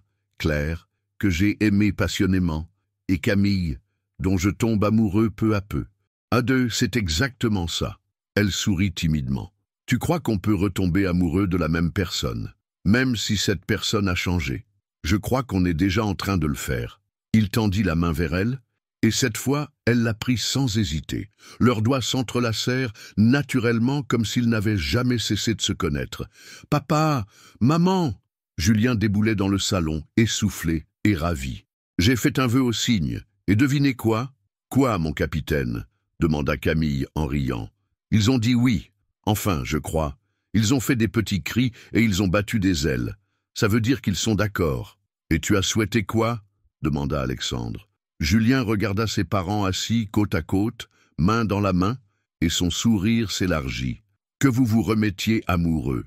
Comme ça, on sera une vraie famille pour toujours. » Alexandre et Camille se regardèrent, émus. Sans qu'ils s'en rendent compte, leur histoire était déjà en train de s'écrire à nouveau, page après page, moment après moment. Et peut-être que les signes étaient vraiment magiques, après tout. 3 jours s'écoulèrent au château dans une bulle de sérénité. L'article de Sophie Delacroix était paru et avait été globalement bien accueilli par l'opinion publique, attendrissant même les plus cyniques par sa sincérité. L'attention médiatique s'était progressivement calmée, permettant à la famille de goûter à une tranquillité qu'ils n'avaient pas connue depuis des semaines. Ce jeudi matin, Camille se promenait seule dans le parc, pendant que Julien prenait ses cours par visioconférence avec son institutrice, et qu'Alexandre travaillait depuis le bureau du château. Elle avait besoin de solitude pour réfléchir à tout ce qui lui arrivait, à cette nouvelle vie qui se dessinait devant elle. En déambulant près de l'étang, elle aperçut un petit pavillon de thé qu'elle n'avait pas remarqué auparavant, à demi caché par des saules pleureurs. Curieuse, elle s'en approcha et poussa la porte vitrée. L'intérieur était charmant, quelques fauteuils en osier, une petite table ronde, des coussins colorés. Mais ce qui la frappa, ce fut l'odeur, une fragrance de jasmin et de bergamote qui la fit vaciller. Soudain, comme un voile qui se déchirait, une image traversa son esprit. Elle était assise dans ce même pavillon, enceinte, les mains posées sur son ventre rond. Alexandre était à côté d'elle, lui caressant les cheveux en lui lisant un livre. La sensation était si nette qu'elle pouvait presque entendre sa voix. « Nous l'appellerons Julien », disait la voix d'Alexandre dans son souvenir. Julien Alexandre Dubois. « Et s'il ressemble à sa maman ?» répondait sa propre voix, plus jeune, plus insouciante. « Alors il sera le plus beau bébé du monde. » Camille s'effondra dans l'un des fauteuils, le cœur battant. C'était le premier souvenir vraiment précis qui lui revenait. Pas un rêve, pas une sensation vague, mais un vrai souvenir, avec des images, des sons, des émotions. « Camille ?» Elle sursauta. « Alexandre se tenait dans l'embrasure, l'air inquiet. « Ça va? Marguerite m'a dit qu'elle t'avait vu entrer ici et que tu avais l'air bouleversé. » Alexandre, elle le regarda, les larmes aux yeux. « Je me souviens. » Il se figea. « Comment ça? De ce pavillon. De nous, ici. Tu me lisais un livre. J'étais enceinte. Nous parlions du prénom de Julien. » Alexandre s'approcha lentement, comme s'il craignait de briser la magie du moment. « Tu te souviens vraiment? Ce n'est pas juste une impression? » « Non, c'est net, très net. Tu portais une chemise bleue, j'avais une robe à fleurs jaunes. Il faisait chaud, et j'avais mis mes pieds nus sur tes genoux. Tu lisais... » Elle fronça les sourcils, concentrée. « Du Baudelaire, les fleurs du mal. » Alexandre s'assit en face d'elle, ému. « Mon Dieu, c'est exactement ça. C'était en mai, 2 mois avant la naissance de Julien. Tu adorais ce pavillon. Tu disais que c'était notre petit nid secret. Et le livre, pourquoi du Baudelaire pour un bébé ?» Alexandre sourit, les yeux humides. « Tu disais que tu voulais que notre enfant entende de la belle poésie dès le ventre, que ça l'aiderait à développer son sens artistique, et Baudelaire était ton poète préféré. » Mais Camille se leva et fit quelques pas dans le petit espace, touchant les meubles comme pour s'assurer de leur réalité. Il y avait un coussin brodé là, sur ce fauteuil, avec des roses. Il y est toujours. Alexandre ouvrit un petit coffre en osier et en sortit le coussin en question. « Je l'avais rangé après ta disparition. Je n'arrivais pas à le jeter. » Camille prit le coussin, le serrant contre elle. Et soudain, d'autres images affluèrent. « Nous venions ici tous les après-midi pendant mes congés maternité. Tu travaillais le matin, et l'après-midi, tu me rejoignais. Nous restions des heures à parler de l'avenir, de ce que serait notre vie avec le bébé. Tu te souviens de nos projets? » Oui, ses yeux brillaient maintenant d'excitation. Nous voulions acheter une maison avec un grand jardin. Tu disais que tu en avais assez de l'appartement parisien, que tu voulais que Julien grandisse au vert. Et moi, je voulais reprendre mes études, faire un doctorat en psychologie de l'enfant. Alexandre hocha la tête, bouleversé. Tu avais même trouvé la maison, une propriété près de Fontainebleau, avec un immense tilleul dans le jardin. Tu disais que Julien pourrait y construire des cabanes. Et qu'est-ce qui s'est passé? Pourquoi est-ce que j'étais sur cette route le soir de l'accident? Alexandre hésita, son visage s'assombrissant. Tu étais parti voir tes parents à Lyon. Il y avait eu une dispute entre nous. Une dispute? À propos de quoi? De la maison, justement. Il soupira. Mes parents n'approuvaient pas notre projet. Ils trouvaient que tu étais trop jeune, que nous allions trop vite. Ils voulaient que nous attendions, que nous restions à Paris. Et moi, j'ai eu la faiblesse de les écouter. Camille le regarda surprise. Tu as annulé l'achat? J'ai demandé qu'on attende 1 an ou 2. Tu étais furieuse. Tu m'as dit que tu ne me reconnaissais plus, que je laissais ma famille décider de notre avenir. Tu as pris la voiture et tu es parti chez tes parents pour réfléchir. Et l'accident a eu lieu sur le chemin du retour? Oui, tu revenais me parler pour qu'on trouve une solution. Selon ta grand-mère, tu avais appelé tes parents depuis une aire d'autoroute pour leur dire que tu rentrais, que tu m'aimais trop, pour que nous nous séparions à cause de ça. Les larmes coulaient maintenant librement sur les joues de Camille. Alors c'est ma faute, si je n'étais pas parti comme ça. Non. Alexandre se leva d'un bond et la prit dans ses bras. Non, ce n'est la faute de personne. C'était un accident, Camille. Un terrible accident. Mais si j'étais resté...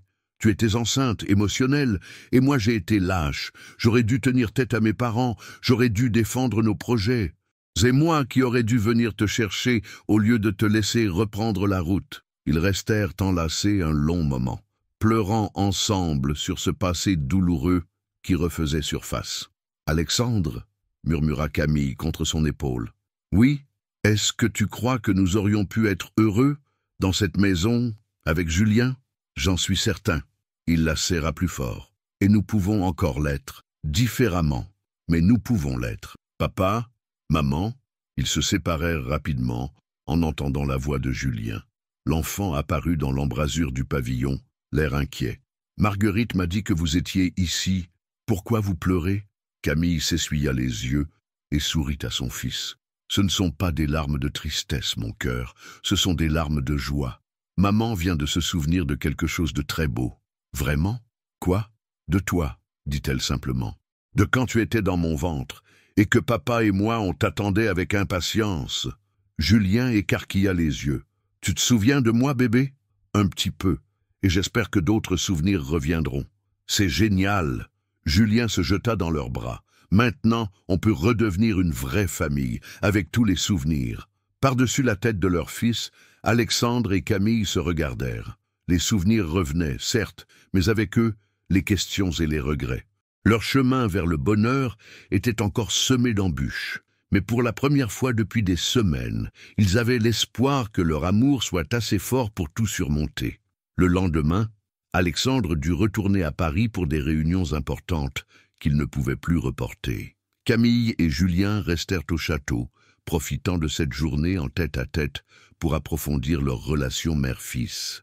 L'après-midi était bien avancé quand Julien, qui fouillait dans sa petite valise, en sortit quelque chose qu'il tendit timidement à Camille. « Maman, je peux te montrer quelque chose? C'est papa qui me l'a donné, mais il m'a dit que c'était pour quand je serai plus grand. Mais maintenant que tu es là... » Camille prit l'objet que lui tendait son fils et sentit son cœur s'arrêter. C'était un délicat collier en argent avec un petit médaillon ovale, oxydé par le temps. « Julien, où papa a-t-il trouvé ça? Il m'a dit que c'était à toi, à ma vraie maman, qu'une amie spéciale te l'avait donné et que tu le portais tout le temps. Quand tu étais parti, papa l'a gardé pour moi. » Les mains tremblantes, Camille examina le médaillon. Il s'ouvrait en deux, elle s'en souvenait maintenant. À l'intérieur, il devait y avoir. Elle fit jouer le petit mécanisme et le médaillon s'ouvrit.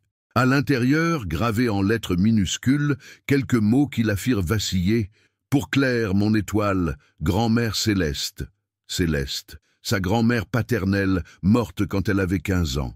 Cette grand-mère qui l'avait élevée en partie, qui lui racontait des histoires, qu'il appelait son petit rayon de soleil, et son étoile quand elle était triste. « Mon Dieu !» murmura-t-elle. Les souvenirs déferlaient maintenant comme un torrent. Céleste lui avait offert ce collier pour ses 16 ans, en lui disant qu'il avait appartenu à son arrière-grand-mère, et avant elle, à sa propre grand-mère, un bijou de famille qui se transmettait de génération en génération. « Maman, ça va? Tu es toute pâle ?»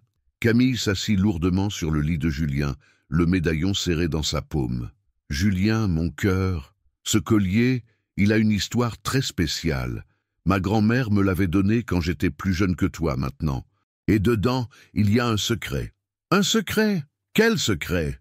Camille rouvrit le médaillon et en sortit délicatement un minuscule morceau de papier plié, si petit qu'on ne le remarquait qu'en cherchant bien.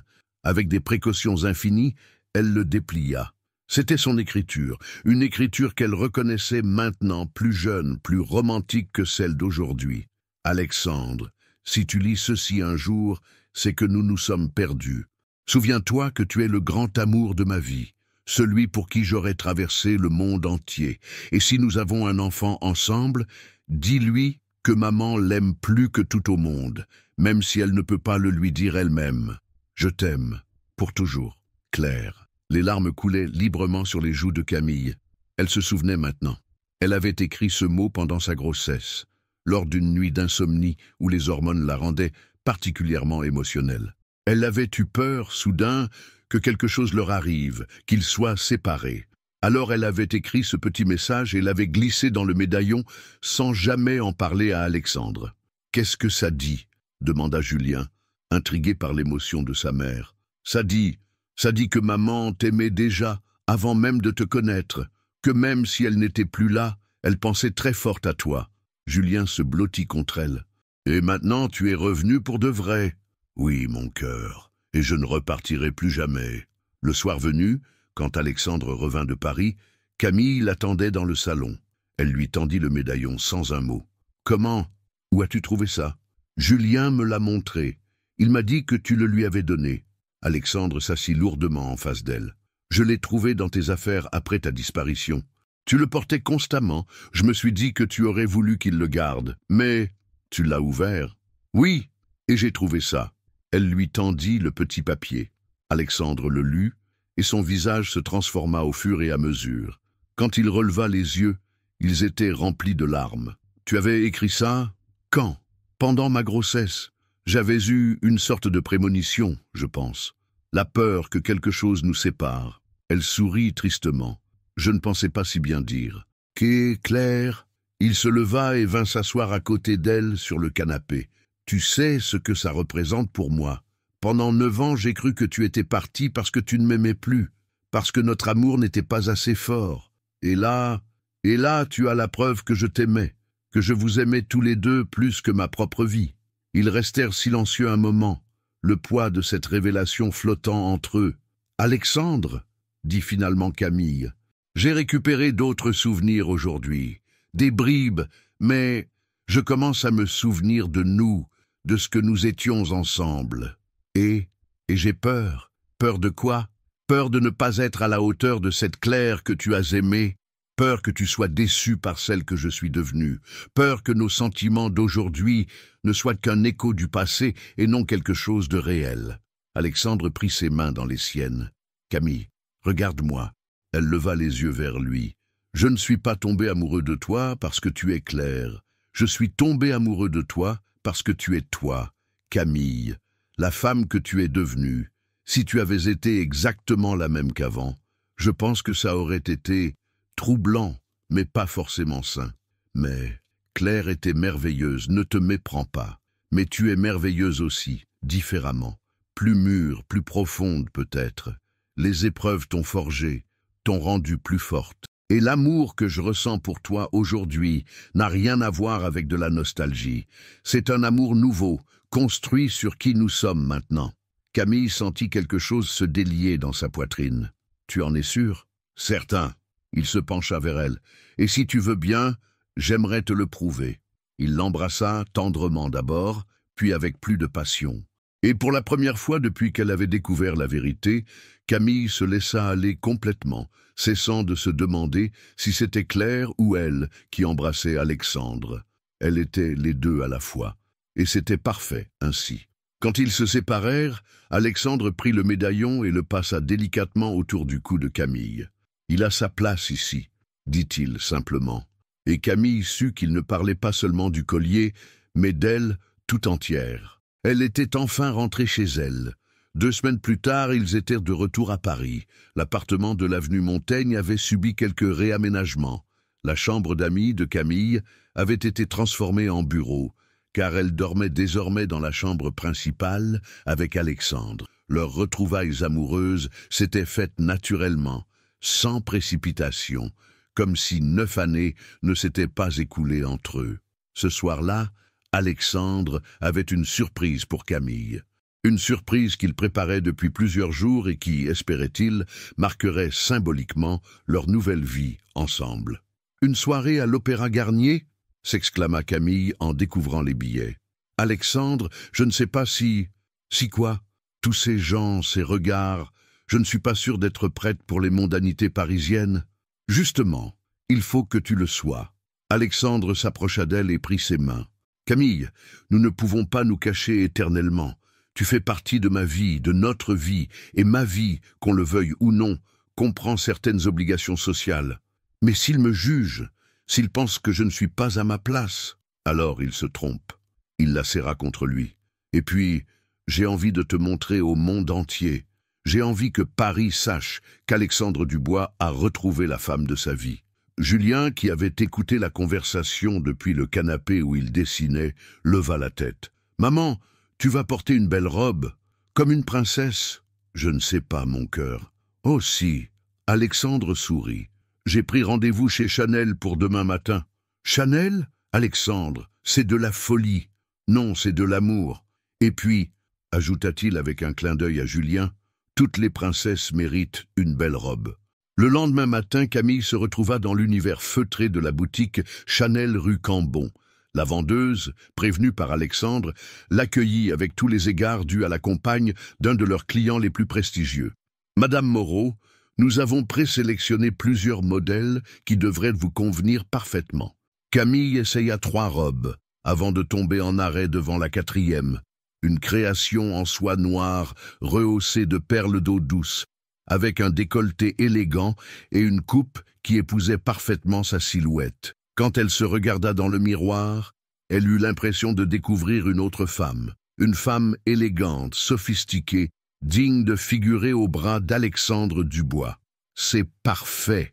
murmura la vendeuse. « Avec vos cheveux relevés et des bijoux simples, vous serez éblouissante. » Le soir venu, quand Camille descendit l'escalier de l'appartement dans sa robe de soirée, ses cheveux châtains relevés en un chignon sophistiqué et le médaillon de sa grand-mère comme seul bijou, Alexandre et Julien restèrent bouche bée. « Maman !» s'écria Julien, « tu es encore plus belle qu'une princesse, tu es comme une reine !» Alexandre, en smoking, s'approcha d'elle et lui tendit le bras. « Tu es éblouissante !» murmura-t-il. « Prête pour ton grand retour dans la société parisienne? Avec toi, je suis prête à tout. » L'Opéra Garnier était en effervescence. Le tout Paris s'était donné rendez-vous pour cette représentation de la Traviata et les flashs des photographes crépitaient sur les marches du monument historique. Dès qu'Alexandre et Camille apparurent, un murmure parcourut la foule. Tous les regards se braquèrent sur eux, certains bienveillants, d'autres plus inquisiteurs. Camille sentit ses jambes trembler légèrement, mais la main ferme d'Alexandre sur la sienne lui donna du courage. « Monsieur Dubois !» Un journaliste se faufila dans la foule. « Pouvez-vous nous dire quelques mots sur votre compagne ? » « Madame Moreau et moi sommes très heureux d'être ici ce soir, » répondit Alexandre avec diplomatie. « Nous vous demandons juste de respecter notre intimité. » Ils gravirent les marches sous les regards, Camille s'efforçant de garder la tête haute. Dans le grand foyer, les invités se pressaient autour du bar et échangeaient les derniers potins mondains. « Alexandre, quel plaisir de vous revoir !» Un couple élégant s'approcha d'eux. L'homme, la cinquantaine distinguée, serra chaleureusement la main d'Alexandre. « Philippe, Isabelle, je vous présente Camille. Camille, Philippe Moncler et sa femme Isabelle. Philippe dirige la Fondation des Arts. »« Enchanté, » dit Camille en serrant les mains qui lui étaient tendues. « Nous avons lu l'article dans France Dimanche, » dit Isabelle avec un sourire qui se voulait bienveillant mais où perçait une certaine curiosité. « Quelle histoire extraordinaire ! Vous devez être si heureuse d'avoir retrouvé votre fils. »« Très heureuse, » répondit Camille avec simplicité. « Et vous allez vous remarier ?» continua Isabelle, ignorant le regard d'avertissement de son mari. « Isabelle, » intervint Alexandre. « Non, ce n'est rien, » dit Camille. « Madame, Alexandre et moi réapprenons à nous connaître. Le mariage, nous verrons plus tard. Pour l'instant, l'important c'est notre fils et notre bonheur d'être enfin réunis. » La réponse était parfaite, élégante et ferme à la fois.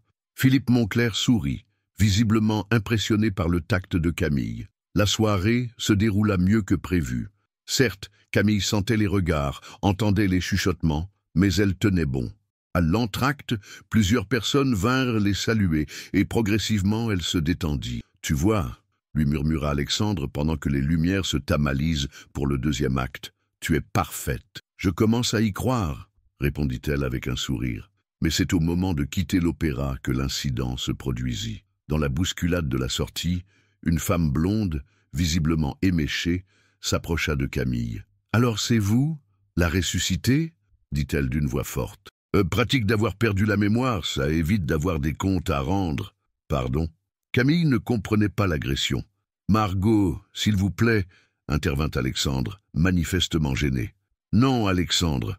Cette femme disparaît du jour au lendemain en abandonnant son bébé, et 9 ans après, elle revient comme si de rien n'était. Et nous, on devrait applaudir ?» Camille sentit les larmes lui monter aux yeux. Autour d'eux, les conversations s'étaient tues, et tous tendirent l'oreille. « Madame, » dit-elle d'une voix tremblante mais digne, « je comprends votre surprise, mais permettez-moi de vous rappeler que je n'ai rien abandonné du tout. J'ai eu un accident grave qui m'a fait perdre la mémoire. Si j'avais pu revenir plus tôt, croyez-moi, je l'aurais fait. Bien sûr. Et nous devons vous croire sur parole ?» Cette fois, ce fut Alexandre qui intervint, sa voix tranchante comme une lame. « Margot, vous dépassez les bornes. Camille dit la vérité. Nous avons tous les documents médicaux pour le prouver. Et quand bien même, ça ne vous regarderait pas. »« Très bien, » dit la femme en reculant. « Mais ne venez pas pleurer quand elle repartira à nouveau.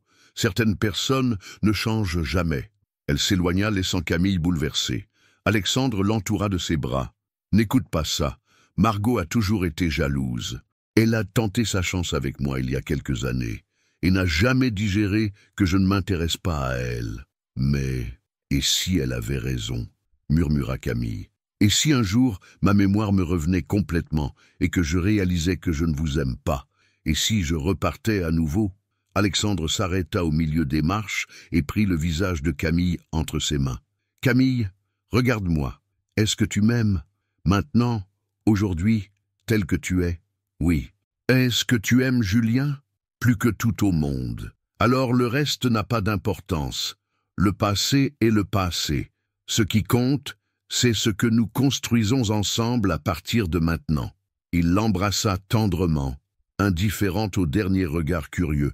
Et puis, ajouta-t-il avec un sourire malicieux, j'ai une autre surprise pour toi. Encore? Oui. Mais celle-ci, tu l'auras demain matin. En rentrant à l'appartement, ils trouvèrent Julien endormi sur le canapé, un livre de pirate ouvert sur ses genoux. Marguerite, qui l'avait gardé, leur raconta qu'il n'avait pas voulu aller se coucher avant leur retour. « Comment s'est passée votre soirée ?» demanda la gouvernante en rangeant ses affaires. « Instructive », répondit Alexandre. « Très instructive. » Une fois seuls, Alexandre et Camille montèrent se coucher. Dans leurs bras, l'un de l'autre, ils parlèrent longuement de cette soirée, de ses regards, de ses questions. « Tu regrettes ?»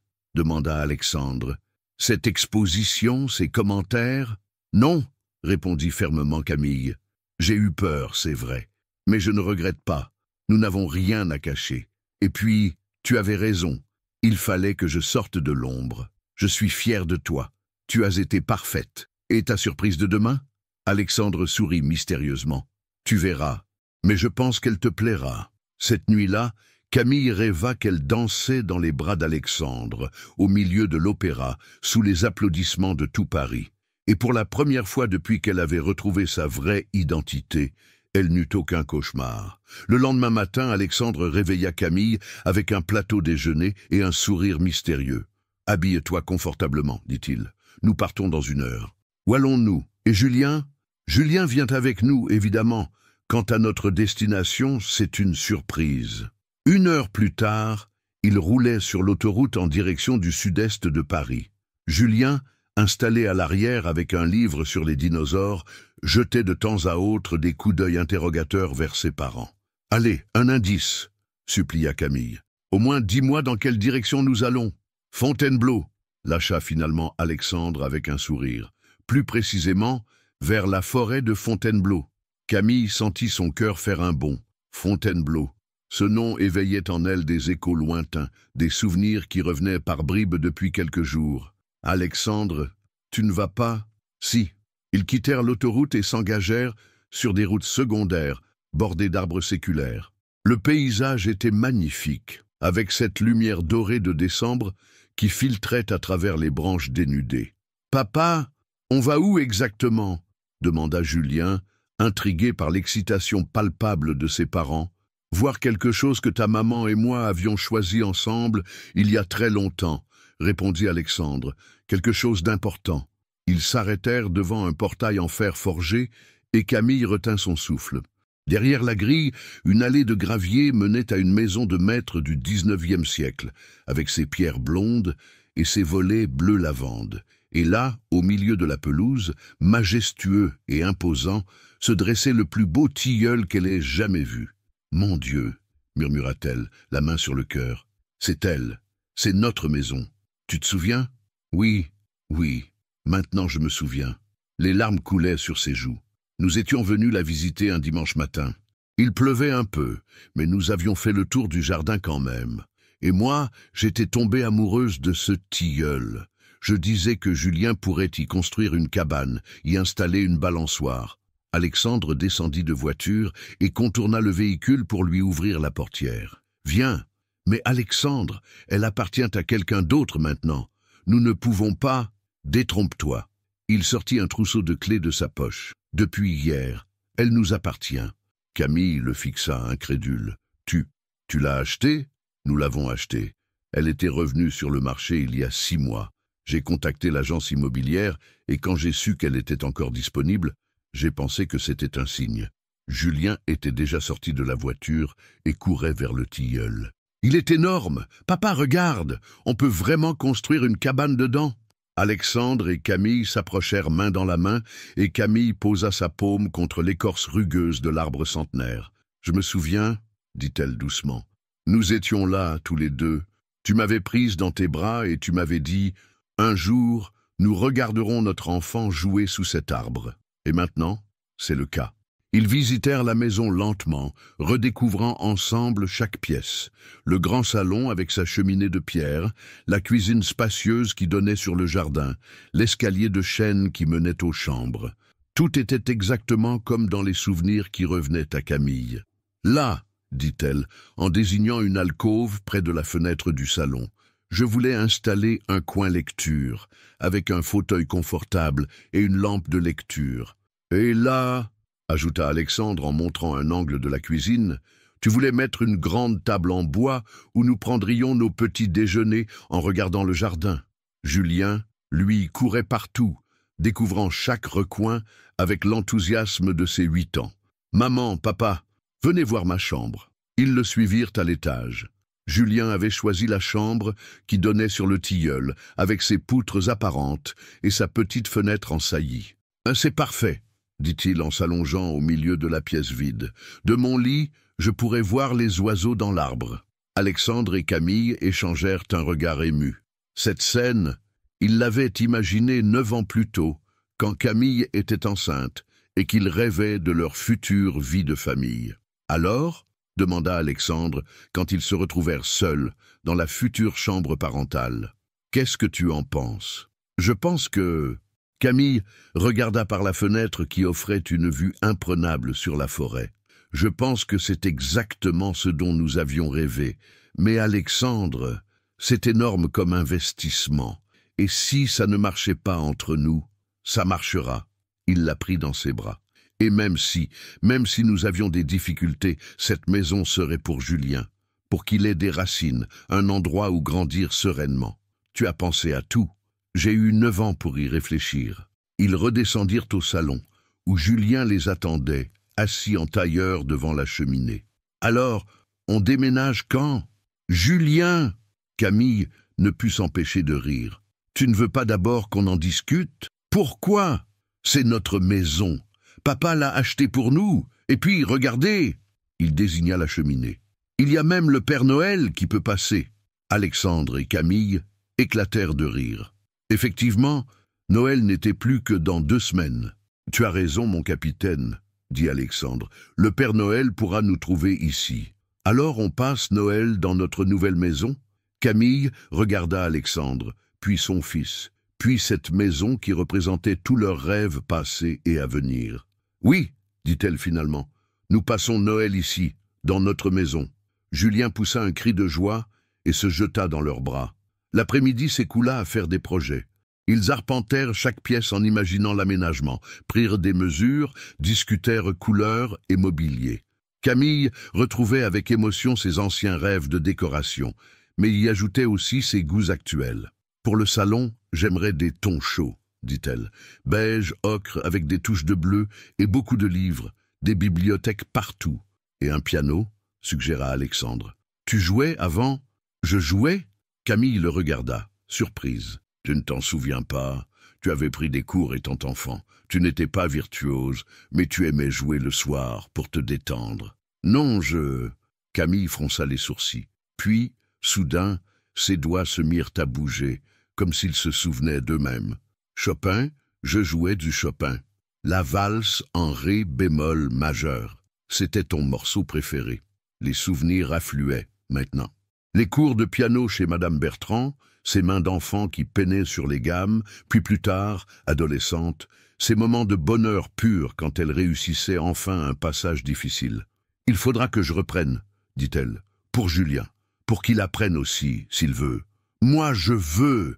s'écria l'enfant. « Comme ça, on pourra jouer ensemble. » Quand ils repartirent vers Paris en fin d'après-midi, ils étaient tous les 3 euphoriques.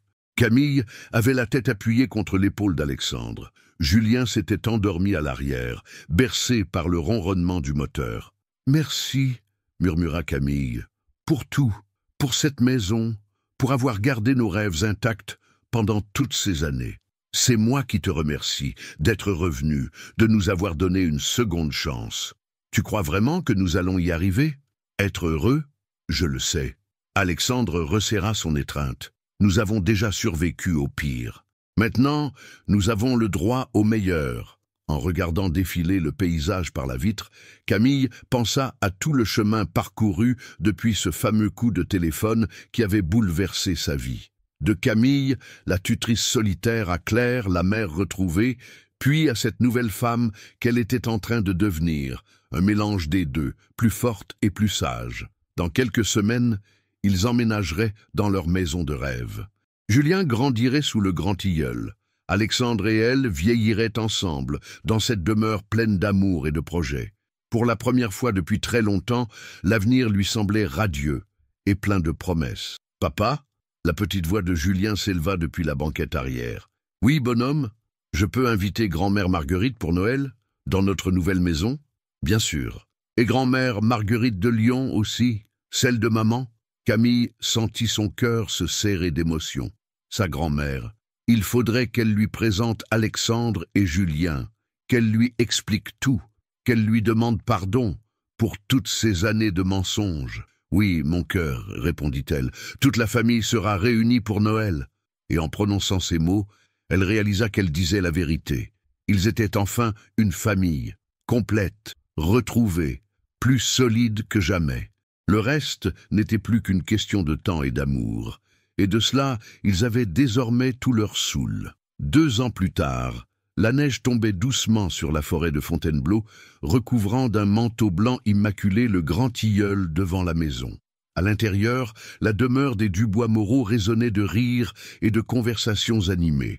Le sapin de Noël, majestueusement dressé dans le salon, scintillait de 1000 feux, et l'odeur du dîner de réveillon embaumait toute la maison. Camille, vêtue d'une robe rouge bordeaux, s'affairait aux derniers préparatifs en cuisine.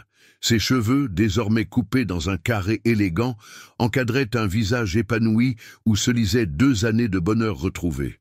À son annulaire gauche brillait une alliance en platine, assortie à celle qu'Alexandre portait depuis leur mariage civil 6 mois plus tôt. Maman. Julien déboulait dans la cuisine, maintenant âgé de 10 ans et ayant grandi de 15 centimètres. Grand-mère Marguerite de Lyon arrive. Papa l'aide avec ses bagages. Parfait, mon cœur. Et les autres invités? Grand-mère Marguerite de Paris met la table avec tante Sophie, et oncle Michel arrange les fleurs dans l'entrée. Ah! Et le cousin Thomas joue déjà avec mon nouveau train électrique. Camille sourit.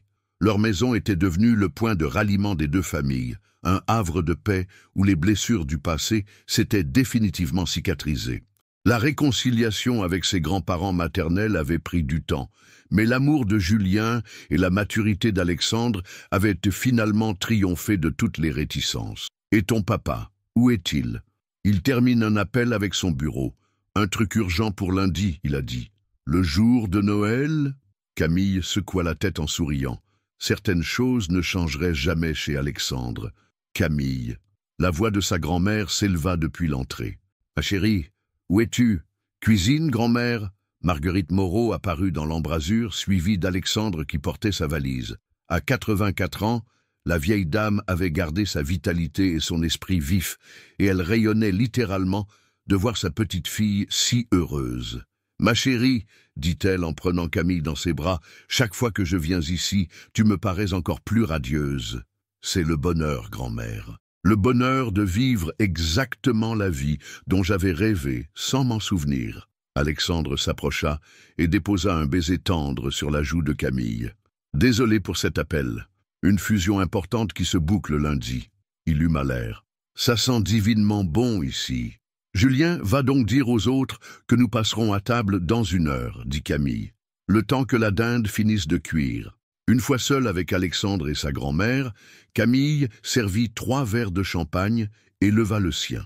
À nous 3, à cette famille que nous avons reconstruite malgré tout, à l'amour qui triomphe toujours, ajouta Marguerite, et aux secondes chances, conclut Alexandre. Ils burent, émus par l'émotion de ce moment. Dans le salon, la voix de Julien racontait avec animation ses dernières aventures scolaires à ses grands-mères. Alexandre dit soudain Marguerite. « J'ai quelque chose pour vous deux, un cadeau de Noël un peu spécial. » Elle sortit de son sac une enveloppe Kraft usée qu'elle tendit à Camille. « Qu'est-ce que c'est? Ouvre, tu verras. » Camille défit l'enveloppe et en sortit une liasse de lettres attachées par un ruban rouge. Son cœur fit un bond quand elle reconnut son ancienne écriture. « Ce sont toutes les lettres que tu m'as écrites pendant ta grossesse et les premiers mois de Julien. Je les avais gardées et je me suis dit qu'il était temps de te les rendre, pour que tu puisses te souvenir de cette période de bonheur. » Camille déplia la première lettre datée d'avril 2016. « Ma chère grand-mère, je n'ai jamais été aussi heureuse de ma vie. Alexandre et moi avons vu notre bébé à l'échographie aujourd'hui. Il bouge tellement. Le médecin dit que c'est un petit garçon très actif. Alexandre était si ému qu'il en pleurait. Je n'aurais jamais imaginé qu'un homme si fort puisse être si sensible quand il s'agit de son enfant. Nous avons trouvé une maison merveilleuse près de Fontainebleau. Alexandre dit que c'est là que nous élèverons notre fils, dans la nature et la tranquillité. J'ai hâte que tu la vois. Je t'aime, ta Claire qui rayonne de bonheur. » Les larmes coulaient librement sur les joues de Camille. Alexandre, qui lisait par-dessus son épaule, était lui aussi très ému. « Merci, grand-mère, » murmura Camille. « C'est le plus beau cadeau que vous pouviez me faire. Il y en a 15 en tout. Et dans la dernière, tu annonces ta grossesse. » « Ma grossesse ?» Camille ne comprenait pas. « Ouvre la dernière lettre, » dit Alexandre avec un sourire mystérieux. Camille prit la dernière enveloppe, datée de septembre 2017, et l'ouvrit avec précaution. « Grand-mère, j'ai une nouvelle merveilleuse à t'annoncer. Nous attendons un deuxième enfant. Je suis enceinte de 2 mois.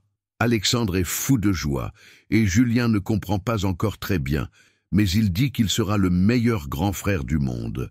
Cette fois, nous espérons une petite fille. Alexandre a déjà choisi le prénom. Céleste, comme mon arrière-grand-mère. N'est-ce pas magnifique? Nous sommes les plus heureux du monde. » Ta Claire comblée, Camille laissa tomber la lettre, le visage livide. « J'étais enceinte? Une deuxième fois ?»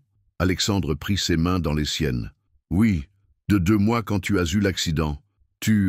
Nous avons perdu le bébé à cause du traumatisme. C'est même pour ça que tu étais si désespéré à ton réveil. Ton corps se souvenait de cette perte, même si ton esprit l'avait oublié. Pourquoi ne me l'as-tu jamais dit? Parce que tu avais déjà assez souffert. Et parce que... » Il hésita. « Parce que j'espérais qu'un jour, nous pourrions avoir cette petite Céleste. » Camille le regarda, puis regarda sa grand-mère qui souriait avec tendresse. « Vous saviez tous les deux que j'étais... enceinte ?» Alexandre sourit. « Depuis 3 semaines. J'attendais ce soir pour te l'annoncer officiellement. » Camille porta machinalement sa main à son ventre encore plat. « Nous allons avoir un bébé? Nous allons avoir notre petite Céleste. Si tu es d'accord, bien sûr. »« De maman, papa !» Julien rappliquait en courant. « Grand-mère Marguerite dit que le dîner est prêt et aussi que vous avez l'air bizarre. » Camille prit son fils dans ses bras et le serra fort contre elle. « Julien, mon cœur, que dirais-tu d'avoir un petit frère ou une petite sœur? » « Vraiment ?» Les yeux de Julien s'écarquillèrent. « Un vrai bébé? Un vrai bébé. Pour l'été prochain. Génial !» Il se jeta dans les bras d'Alexandre. « Papa, on va être 4. Nous sommes déjà bien plus que 4, dit Alexandre, en regardant autour de lui. Nous sommes une grande famille. 1 heure plus tard, ils étaient tous attablés dans la salle à manger décorée de houx et de bougies. 3 générations réunies autour de la même table, les grands-mères, Alexandre et Camille, Julien, et quelques amis proches venus partager ce moment de bonheur. « Je propose un toast, » dit Alexandre en se levant. « À cette année qui s'achève et qui nous a tant apporté, à l'amour qui nous unit, aux épreuves qui nous ont rendus plus forts et aux joies qui nous attendent. À Camille, » ajouta Julien en levant son verre de jus de pomme, « la meilleure maman du monde, qui n'oublie plus jamais rien d'important. » Tout le monde éclata de rire. « Et à bébé Céleste, » continua-t-il, « qui va bientôt venir nous rejoindre? »« À la famille, » dit Marguerite. « À l'amour éternel, » conclut la grand-mère de Lyon. Ils trinquèrent tous ensemble, et dans ce geste simple se scellait la promesse d'un avenir radieux. Plus tard dans la soirée, après le départ des invités et le coucher de Julien, Alexandre et Camille se retrouvèrent seuls dans le salon, blottis l'un contre l'autre devant la cheminée. La neige continuait de tomber dehors, transformant leur jardin en paysage de contes de fées. « Tu es heureuse ?» demanda Alexandre, en caressant les cheveux de sa femme. Plus que je n'aurais jamais osé l'espérer. Elle leva les yeux vers lui. « Tu sais, parfois je me dis que cet accident, aussi terrible soit-il, nous a peut-être sauvés. » « Comment ça? Nous étions si jeunes, si passionnés. Peut-être que notre amour n'aurait pas résisté au temps, aux responsabilités, à l'usure du quotidien. Mais nous perdre, puis nous retrouver, ça nous a appris la valeur de ce que nous avions. Tu crois que nous nous serions séparés? Non, mais nous aurions pu prendre notre bonheur pour acquis. Maintenant, chaque jour passé ensemble est un cadeau. » Alexandre resserra son étreinte. « J'aime cette philosophie. » Et puis, ajouta Camille avec un sourire malicieux, « sans cet accident, tu n'aurais jamais eu l'idée de faire appel à une tutrice pour Julien, et nous ne nous serions jamais retrouvés. »« Le destin !» murmura Alexandre. « Décidément, il a de drôles de façons de faire les choses. » Ils restèrent silencieux un moment, contemplant les flammes qui dansaient dans l'âtre. Dehors, le grand tilleul ployait sous le poids de la neige, mais ses racines profondes le maintenaient solidement ancré dans la terre, comme leur amour, éprouvé par les tempêtes, mais indestructible. « Alexandre ? Merci, pour tout, pour avoir attendu, pour avoir espéré, pour m'avoir aimé même quand j'avais oublié qui j'étais. Merci à toi d'être revenu, d'avoir choisi de nous aimer à nouveau. Je n'ai pas eu à choisir. » Camille posa sa main sur son cœur. C'était écrit là, depuis le début. Il suffisait que je me rappelle comment lire. Alexandre l'embrassa tendrement, et dans ce baiser se mêlaient toutes leurs années perdues et toutes celles à venir. Au premier étage, Julien dormait paisiblement, rêvant peut-être de cabanes dans les arbres et de petites sœurs à protéger. Dans quelques mois, leur vie serait à nouveau bouleversée par l'arrivée de Céleste. Mais ils savaient maintenant qu'ils pouvaient affronter tous les défis ensemble, car ils avaient appris la plus belle des leçons. L'amour véritable ne s'oublie jamais vraiment. Il sommeille parfois, se cache, s'émousse, mais il finit toujours par retrouver le chemin du cœur de ceux qui sont faits pour s'aimer. Et quand Camille ferma les yeux cette nuit-là, ce ne fut pas pour fuir des souvenirs douloureux, mais pour mieux savourer le bonheur présent et rêver à l'avenir lumineux qui s'ouvrait devant eux. Dehors, la neige continuait de tomber, recouvrant le monde d'un manteau de pureté. Et dans la maison endormie, 3 cœurs battaient à l'unisson, bientôt rejoints par un 4e. La famille Dubois-Moreau était enfin complète.